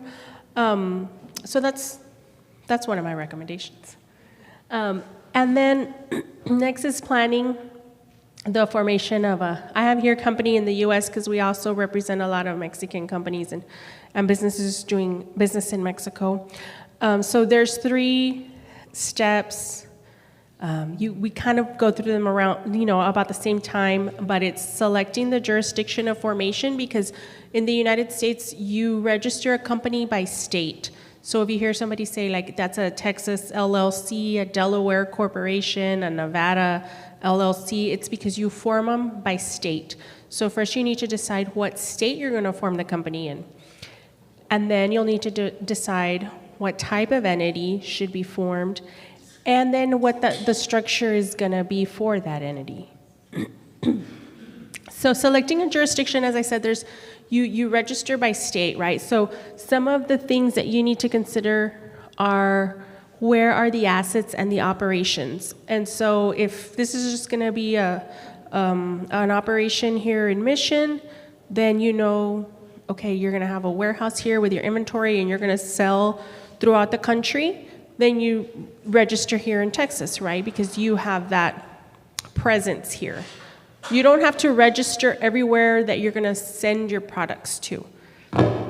But if you do have, like, if your plan is that you're gonna open it here in Texas and then your sister is gonna open, you know, you and your sister are opening one here, you and your sister are opening one in Michigan because she's in Michigan, well, then that's something different. You're gonna have an actual store there or a warehouse there, then you have to register over there. So either the same company can register, you can form it here, register in Michigan, or you form a Michigan company for that other operation. So just, that's the analysis that we do there for what state. And the reason that that's important is because every state is gonna charge taxes, right? So we can't avoid taxes. You can plan and you can, you know, get the tax benefits that you're entitled to, but you can never avoid them. So every state wants to charge taxes. So if you're doing business in another state, that state wants to know that you have a physical presence there and they're gonna tax you. If you do not register and don't follow the correct avenues, there's gonna be penalties and it's gonna be worse. So you need to make that analysis. And then there's also privacy considerations to take into consideration. So in Texas, when you form a company, when you do the certificate of formation, which is the public document that you're gonna file in public records at the state, you're gonna put some information like registered agent, you're gonna put who are the governing persons. So is it gonna have directors, managers? Is it gonna be the members? So you're actually gonna list people, and it might be you and your partner, but you're gonna list them and you're gonna list an address. And so there I usually recommend you use a business address and not put your home address as the document, unless really everything is just from your home. But, so that it's not a public record, it's better to use a business address. And there's some people that they have some real privacy considerations, right? So some people that, especially some of my clients from Mexico that say like, they were kidnapped or had threats against them. Well, they don't necessarily want their name to be on those documents. So there's some states that don't make you put all that information in the public record. And so you might want to instead do like a Delaware entity, and that one you don't have to put in the public record your own personal name and contact information. And then also I have, that make sure that the state has business-friendly laws that protect equity owners. The good thing for us is that Texas is a very business-friendly state. I would say probably the most business-friendly state we have good laws that support businesses. They're established to protect business owners and things like that. So Texas is a good option. Another thing to consider in selecting your jurisdiction is if there's any like incentives or any reason that maybe you should register there, right? I know earlier they were talking about incentives. That's something to know. There's financial assistance, tax incentives, job training programs. Well, those are things that could be a big benefit to your business. And these are things that I think sometimes we take for granted, but they're not everywhere. Like Texas has a lot of resources. They're not in every state. And I know I'm gonna keep saying this because I do have a lot of clients from Mexico, but they're always so surprised because Mexico doesn't help them with anything, right? If anything, they say que les roban. So here they're surprised that, there's a lot of programs, that there's actually a lot of, through chambers of commerce, Texas Workforce Solutions, through the universities, they want businesses to be successful. So the reason that we want to have a business entity is, there's several reasons, but one of the most important is liability protection. So liability protection means that you want to protect your personal assets from the liabilities of the business, right? So if you have a business, and you have to plan for these things. Even if you plan on having a successful business that's gonna pay all of its bills and all these things, illnesses happen, divorces happen, things happen, right? Economy changes, nobody predicted COVID. So it's important to protect your personal assets. And so creating a business entity like an LLC, a corporation, that's going to make that a different person. Under the law, that's a different person from you. So if you have your home and you have, I don't know, 2 rental houses or something, those are your personal assets. But then you open up a business with a partner and one of your employees gets injured or one of your employees goes and crashes into somebody, well, you want that to be a liability of your business. You don't want them to then come looking at your property to satisfy those liabilities, right? So some misconceptions, sometimes people think that they have a company if they have a DBA registered. So you can go to the county and you can register a DBA, an assumed name certificate. So you can say, Marisa Rodriguez, register a document that says, Marisa Rodriguez, I am doing business as Rodriguez Consulting. Okay, you can use that. You can even get a tax ID. You can even open a bank account. You could do all these things with that DBA. But that, under the law, is not another person. That does not give you liability protection. That's still you. It's just like a nickname that you're using, okay? If you and a partner, if me and another person decide to go into business together and we're just doing business, then that's just called a general partnership. That's not a company either. And we're both responsible, we're both on the hook for the responsibilities of this operation that we're doing together. So that's why it's really important to have a business entity. It's another person separate from you. There's also tax considerations, right? Because some entities, they're taxed different ways. Corporations, for example, can have double taxation. There's elections, there's things that can be done, but there's different tax considerations that you need to take into account if it's going to be passed through or double taxation. You also need to think about how you're going to govern this entity. So me and you are partners.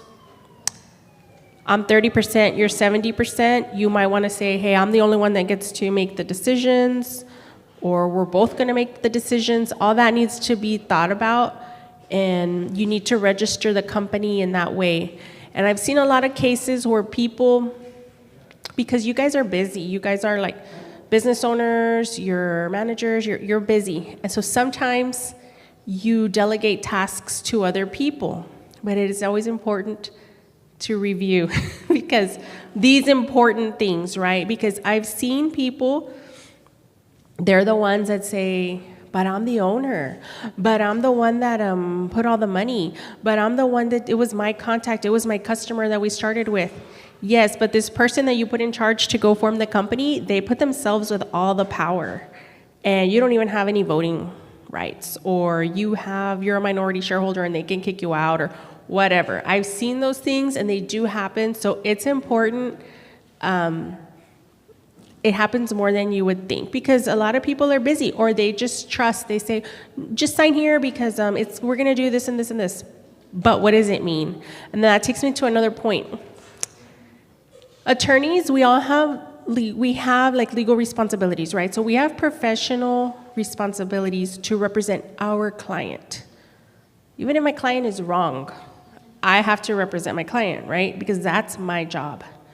So if my client is wrong, and I don't even agree that he should be the only one in control, but that's what he's telling me to do, and it's not wrong, like it's not illegal, but I'm thinking like, really, you really think the other guy wants you to have control? But my client, if that's what they tell me, that's what I have to do. So if you come in, you're not my client, you know? And so sometimes people think like, well, we went with an attorney and they did it. Well, your first question needs to be who you represent. Who do you represent? Because if they represent your partner, they are only looking out for your partner. They're not looking out for you. And if they represent the company, that's a different thing. Maybe it's somebody who represents a company, then they represent the company. But it's always important to ask, who do you represent? They can be a very nice attorney and very smart. People think, oh, they were so nice, they were so smart. Yes, but you're not their client. And actually, it's their responsibility to look out for their client, right? Like, my client's gonna get mad if I didn't do what was in their best interest. So So those are just a couple of things to keep up. And ease of operation. I think a lot of times that's why people go with LLCs. They're very easy entities to have and maintain and form. On this same note, part of what I'm saying is I also see a lot of times people, they say, well, I formed the company. I did the filing myself, or my bookkeeper helped me and we formed it with the state. And that's fine. But that's only one step. So one step is filing. Another thing is that you need to have an agreement, like the bylaws, the company agreement. That's where you say who has what rights, right? Or who has, again, I see these cases, they say, well, I was gonna put the money and he was gonna work it and he was supposed to do this and this and this. Well, where does it say that? It doesn't say that anywhere. So he's a 50% owner. I mean, that's what you agreed to. That's what you signed to, and you didn't put it on paper that he had to do certain things. And so it's important to have that written agreement that says what people's obligations are, who can get out, when, how, can there be a buyout, what happens if you guys can't make a decision. Otherwise, you're gonna just be stuck with whatever the law says, and whatever the law says may not be what you guys really thought or had understood or supposedly agreed, right? There's various entity types in all the states, including Texas. I'm really mainly just talking about Texas, but probably the most common one is going to be the limited liability company, otherwise known as LLC. And that, it's easy to open. That can be the management, the governing persons can be managers, and that's not manager like manager of the store, it's like a director. Those are the ones that make the decisions for the company. Or it can be the owners. But you can say like, there's 3 of us that are partners and I'm gonna be the only manager. You know, people do that, right? It doesn't have to be all the owners. Then there's another example, professional limited liability companies. Those are gonna be people that have certain professions, can qualify for those. Like you might see those like an attorney, a doctor, a therapist, like therapy clinic. All the people that are in that company, owners, managers, they all have to have that license that qualifies them to be that type of professional that they're stating that they are. And then corporation, that's another common one. Corporation, by default, there's gonna be double taxation on a corporation, but sometimes you can elect to avoid that status, and that might be an option. And that's where you have, so all of these have like different terminology, right? So I don't want to get into all that too much, other than to say like in a corporation, you have directors and you have shareholders are the owners. In a limited liability company, members are the owners. So that's what that means. Then another common one is a limited partnership. A limited partnership, we used to use them a lot more, and there was reasons because there was like less reporting requirements and things like that. But they're still used. A limited partnership usually is going to be used more like when there's silent partners. Like there's going to be one person or one group who's like making all the decisions. That's going to be the general partner. And then all the other ones, they're more like silent partners, investors. That's usually when you use that type of a structure. And so they're all viable. It depends on your situation. I would say in the majority of cases, it's an LLC.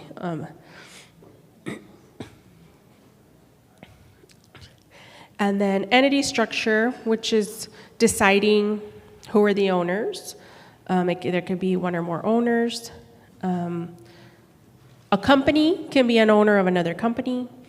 A foreign company, a foreign person can be an owner of your company. And sometimes there's reasons that you might need to do a certain structure, and if you're gonna have, if one of your partners is trying to get a visa, maybe they need to have a certain percentage. If there's sometimes, depending on the business, the activity, maybe the ownership has to be a certain way. So that's another thing that needs to be considered, the business activity. And so here in Texas, you don't need to, I'll go back to them, because here in Texas, you don't need to say like, this company is formed for the purpose of buying and selling used clothes. No, you can just say, the corporate purpose that we typically use is just the generic one that says this company can do any business that can legally be done in the state of Texas. And so you're not limited. So if you decide, you know what, I'm not gonna do ropa usada, I'm gonna do real estate, I'm gonna buy a rental house, you can do that. You don't need to change the purpose. But I will say that when you have, another common mistake that small business owners make is that when they buy the building or the property, they put it in the same entity that has the business, the operation. And you don't want to do that. You want to have the real estate holding company, a different company separate from the operating company. And the reason you want to do it is for the limited liability protection that we talked about. So let's just say that you have a store, I don't know, you have a store again, you sell ropa usada or whatever. And then you also own the warehouse that gets the clothes, sorts it out and everything, right? Well, if you have a customer or somebody is suing the operating company, they got hurt, you didn't pay the bill, they didn't pay them, a supplier, vendor, whatever. Well, that's a problem for the operating company. But you don't want it to affect your building, right? So you want to have your building in a separate company. It's just a real estate holding company, and it's just a landlord. It rents to your operating company, but you need to have, a lease. It needs to be legitimate. You lease to the operating company pays the rent, you decide who's going to do the maintenance, repairs, all that stuff. And that way, you're trying to protect your real estate investment from the operations. And so that's something that we always recommend as well. And also if you're gonna do different lines of business, right? So sometimes I see people, no, I already have a company. My ropa usada company, you know what? I'm also gonna do a car lot. But we don't recommend that either. You can, there's nothing illegal about it. But now, guess what? You sold this bad car to somebody, and now it's affecting all your businesses, right? Because it's all in one pot. So you want to separate them by activity, like you want to separate them by risk. So that's what I would recommend on structures. Somebody might have, or they might be talking about this, but in case they haven't, a little bit about labor and employment. So Texas is an at-will employment state, which means that our law doesn't say we have an employment contract. So an employee works for you, and if they decide they don't want to work for you, they can decide on the spot tomorrow. 2 weeks notice is not like a legal thing. That's a courtesy, right? That's a courtesy that an employee should give an employer, but there's no law that requires that they do that.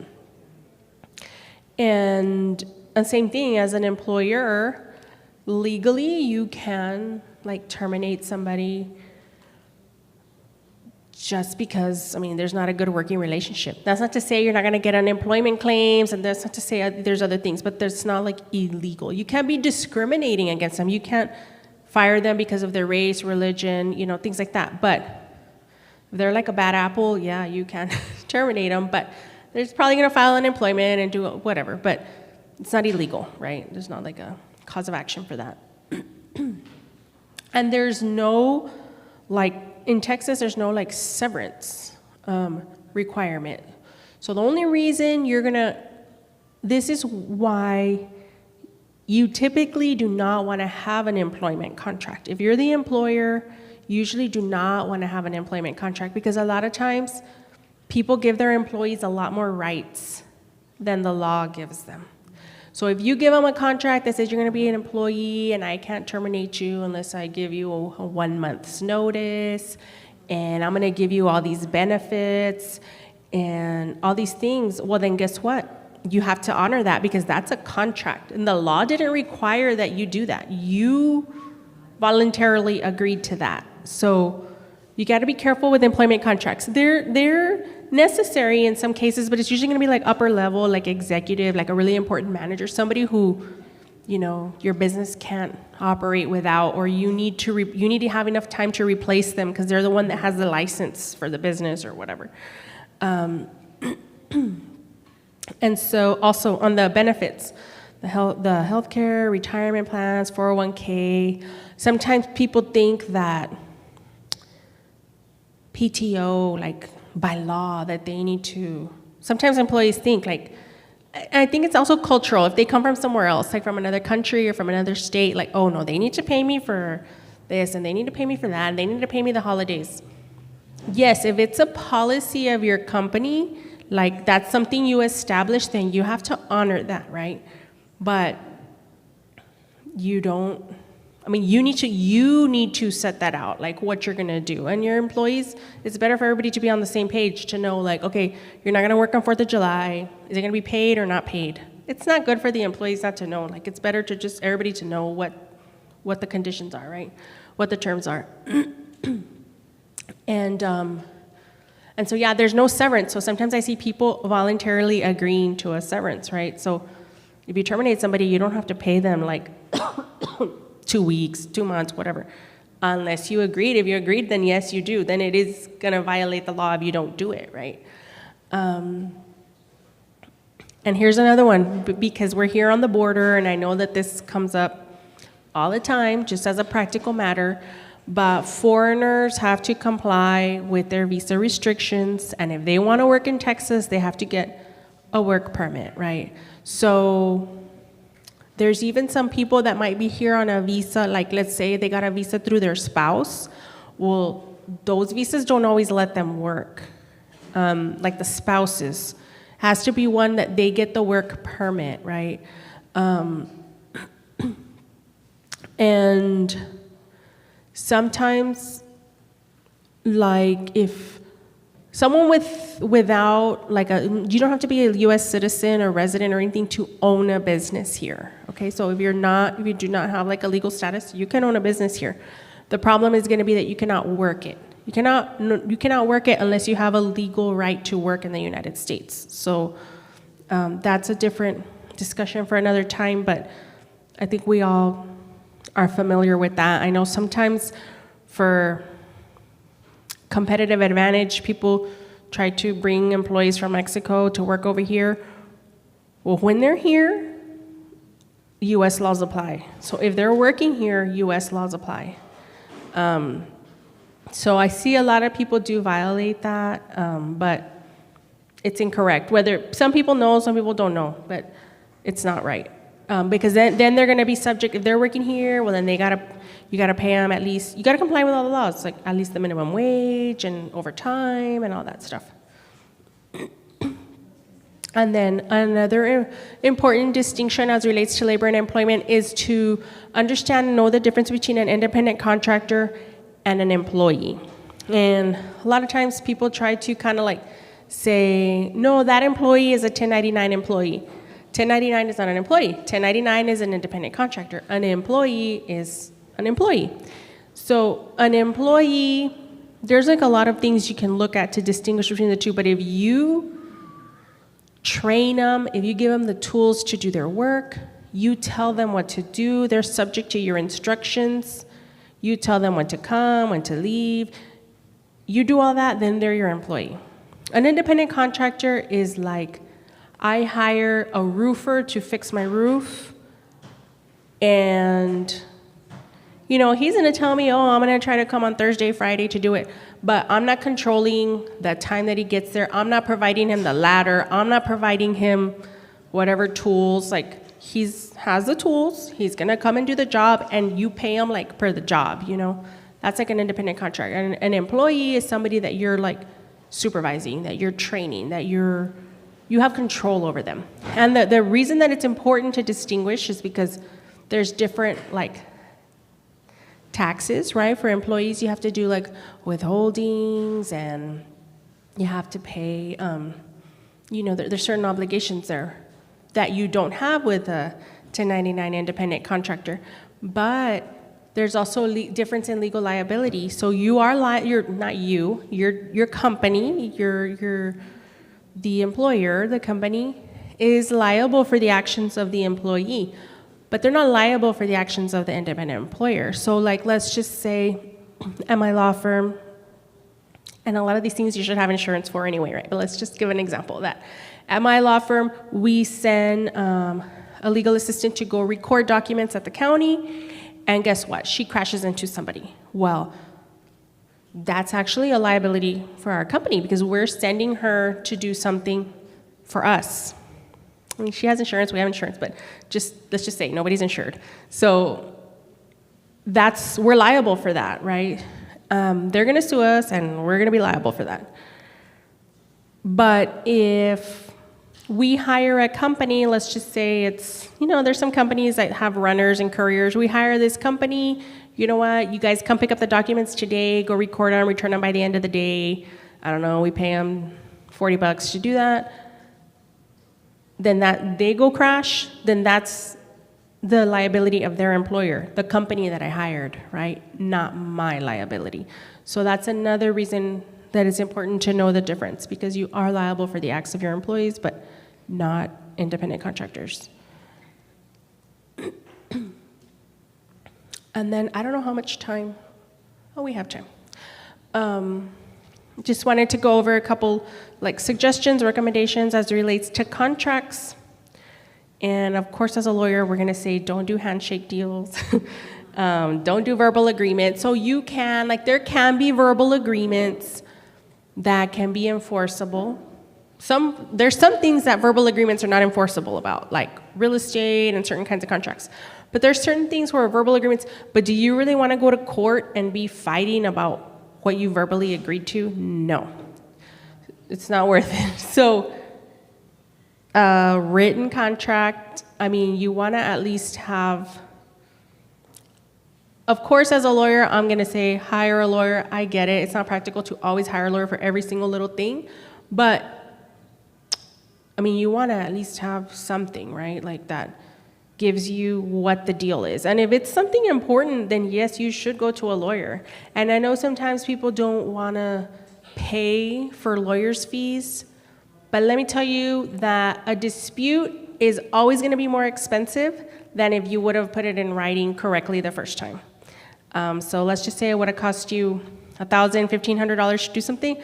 I guarantee you that if there's a dispute about that agreement, it's gonna cost more to fight about that. And then also, can save you time and money, right? And you're gonna show them where it says, even if you have a contract, you can still have a dispute, but it helps a lot. Confidentiality agreements, I don't know if any of you ever use these, like NDAs. It is important depending on your industry, depending on, especially if you have a new innovative idea, or if your business is very competitive and you need to protect your client list, your suppliers, your vendors, you should be using confidentiality agreements, even with your employees and your independent contractors, because that costs you a lot of time and money and effort to build all these things, right? And you're kind of handing them out to people, so you need to protect that information. And also non-competition and non-solicitation clauses. So you can have those in contracts too. So even if you don't have an employment contract, you can still have a confidentiality contract with your employee, it doesn't mean you're entering into an employment contract. You can still have a non-competition. So you're gonna train them. It can't be overly restrictive. It can't be that you restrict them from, because the law wants them to work, right? So you can't say nowhere in the state of Texas can you do ropa usada, no. It also depends on how specific was it, but if you're training them, I recently had a client who she's bringing a business that nobody has in the valley, nobody has it south of San Antonio. And she's invested a lot of money to do trainings all over the world and to do all these things to be able to get this license. Well, she's gonna be training her employees, right?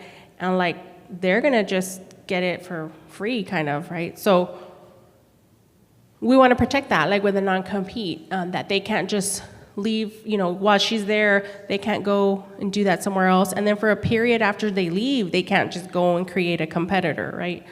And non-solicitation, if you guys see that, that means like you're not going to come and solicit my clients. You're not going to come and solicit my employees. So you leave, and now you want to take like all my employees to go do like My Business 2.0, right? You don't want to create a second version of it. So you're protecting that. And then as relates to like signing contracts, once you have a company, like if you have an LLC, a corporation, whenever you sign contracts, you need to sign on behalf of the company. So if you're like, Rodriguez Consulting LLC, then I need to sign Marisa Rodriguez Manager or Marisa Rodriguez President. So you don't, I also see that mistake that people make. You don't want to sign individually. We all know you're the owner, but if you sign as the owner, if I just sign that contract, Marisa Rodriguez, guess what?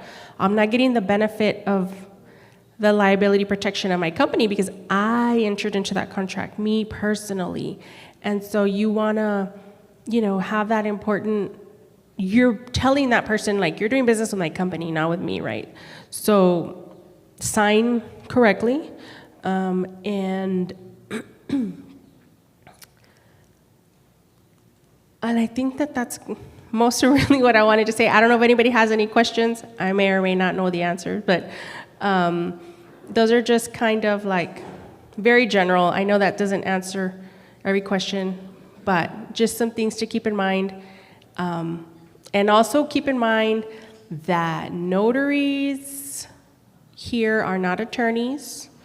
A lot of people get that confused because in Mexico, notarios are attorneys. Here, they're not attorneys. I know that a lot of notaries maybe have forms and they facilitate certain things, but they're not attorneys and they shouldn't be practicing law. So do not rely on a notary. People have a lot of confidence in the notaries. I'm not really sure why, but there's a lot of costly mistakes made by the notaries, and it's going to cost you more to undo it or to fix it, right? And so I think that's generally what I wanted to cover. If anybody has any questions, you can ask now, or I can be around and you can ask me in a little bit. Questions or comments? Let me know, pick up your hand so we can provide you with the microphone.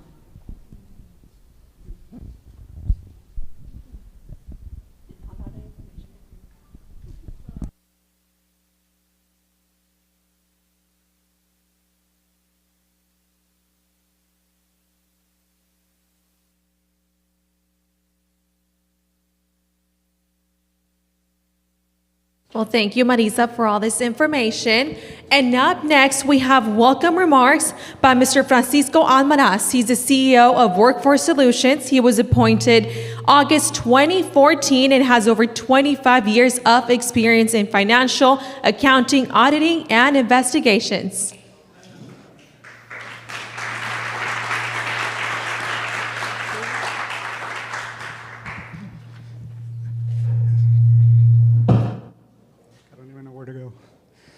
Well, good morning, everyone. I hope everyone's enjoying the event. I was looking at the agenda, and they're all very, very good sessions, so I hope you guys enjoy it. At Workforce Solutions, I don't know if you're not aware of what we do, we provide employment and training services. And so we like to work with businesses.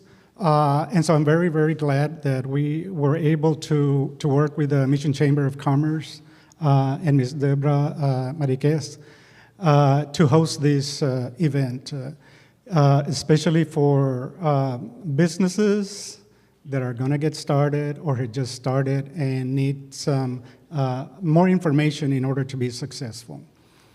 I was looking at some data on entrepreneurships and new businesses, and the data shows that 20% of new businesses fail in the first year. Well, that means that 80% succeed. So that's really, really good. Businesses, 40% of the entrepreneurships are women, 60% are men.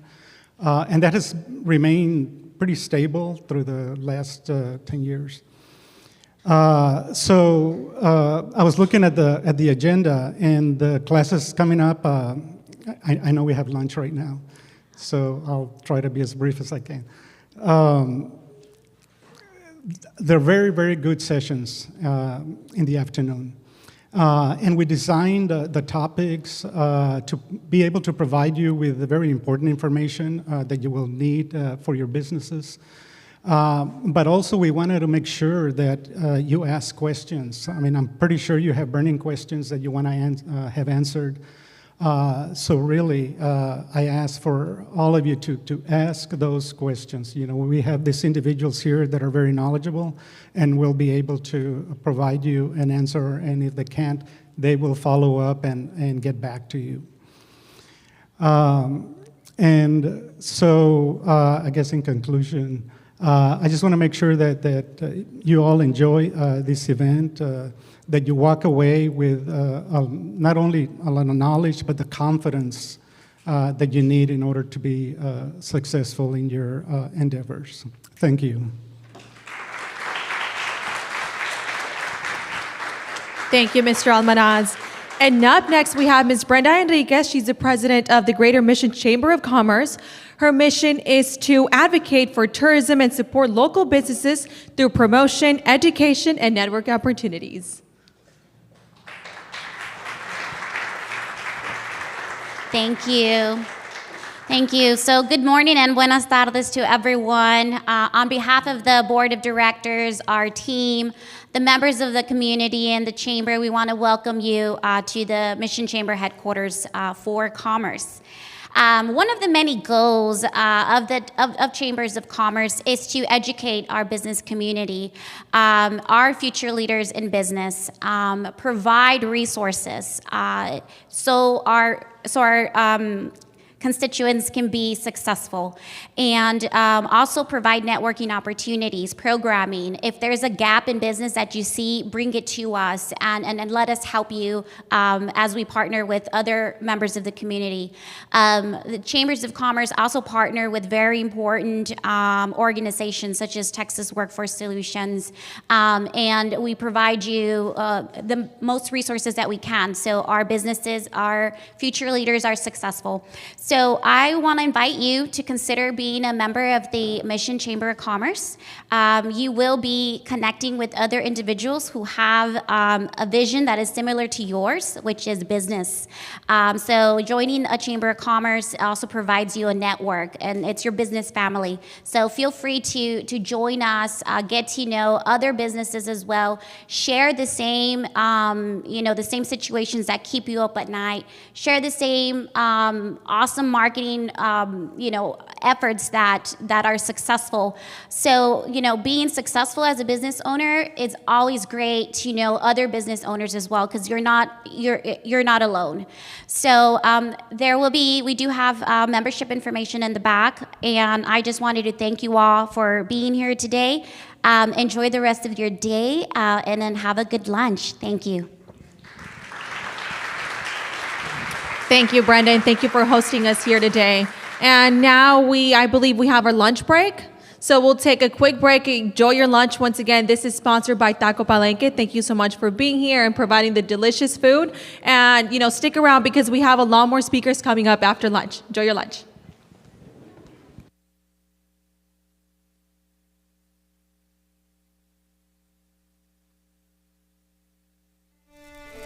Welcome to Taco Palenque, where the magic happens at this very moment. And okay, especially everyone, our lunch will be buffet style, so please start forming a line.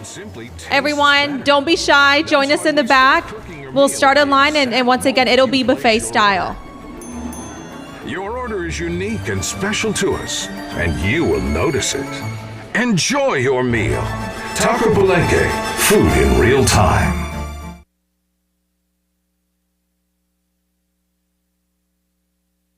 Whether you like to cook or not, I have the perfect ingredient that will transform a simple meal into an amazing dish. Or if you just want to have a snack, let me introduce you to Dip It by Pilar. Yes, I am Pilar Gonzalez, the CEO and founder of Dip It by Pilar, a small manufacturing plant that makes dips with a healthy twist. Dip It comes in different flavors like chipotle, cilantro, and jalapeno. I dare you to try them and live without them.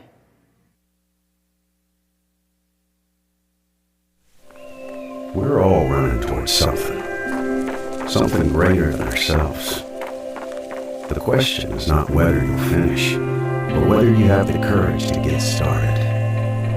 We have faced many hurdles these past 100 years, and we could have given up. But who would we Everyone, be if we grab let your those lunch and then challenges please define take a us? seat. We will actually have our keynote speaker while we eat lunch. So as soon as you get your plate, take a seat, join us here in the front. That way you have a, closer, better look at the screen. Why do we keep running? It's simple. To remain true to our community and to our vision.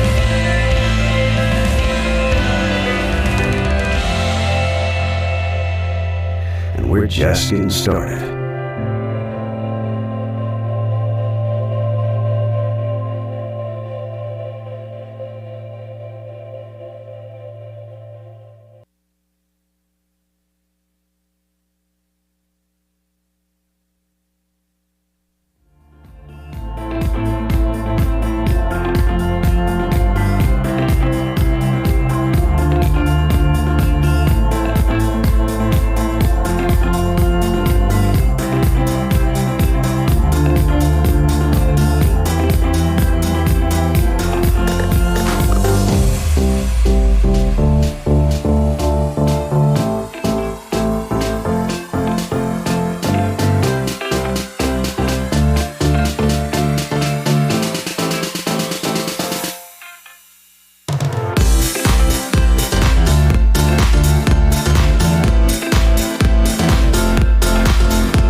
Welcome to Taco Palenque, where the magic happens at this very moment.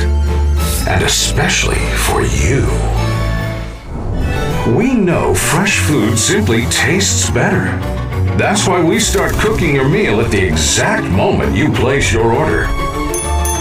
Your order is unique and special to us, and you will notice it. Enjoy your meal.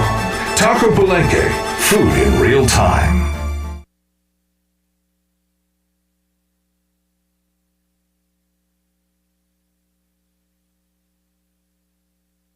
Whether you like to cook or not, I have the perfect ingredient that will transform a simple meal into an amazing dish. Or if you just want to have a snack, let me introduce you to Dip It by Pilar. Yes, I am Pilar Gonzalez, the CEO and founder of Dip It by Pilar, a small manufacturing plant that makes dips with a healthy twist. Dip It comes in different flavors like chipotle, cilantro, and jalapeno. I dare you to try them and live without them. We're all running towards something greater than ourselves. The question is not whether you'll finish, but whether you have the courage to get started. We have faced many hurdles these past 100 years, and we could have given up. But who would we be if we let those challenges define us? We choose to keep running. The roads we've covered tell our story, show our passions, what we value, and the hard work we put in. Some may ask, why do we keep running? It's simple. To remain true to our community and to our vision.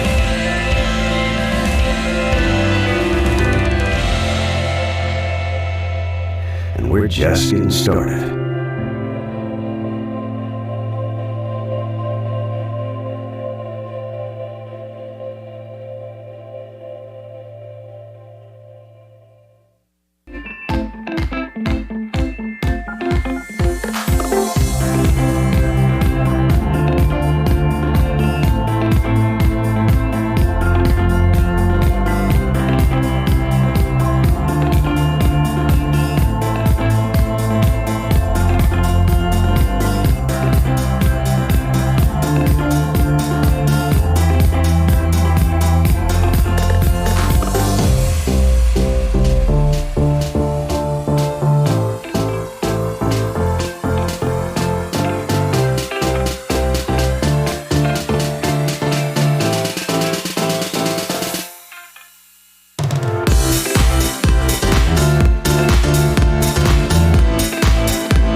Welcome to Taco Palenque, where the magic happens at this very moment.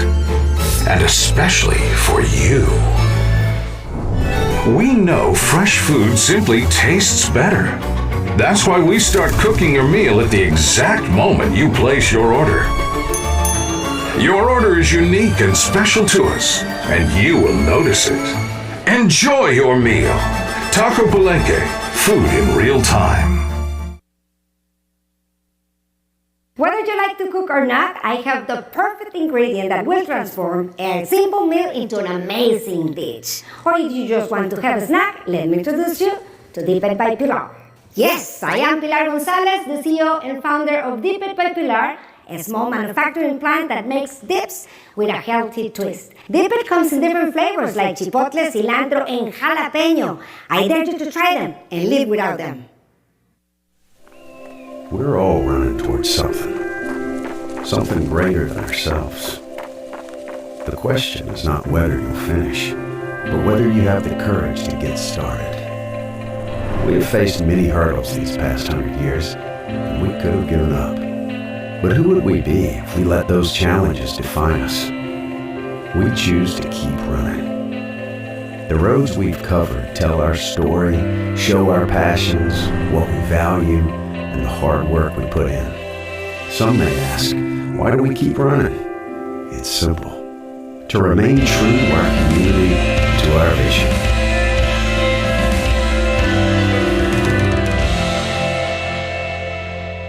And we're just getting started.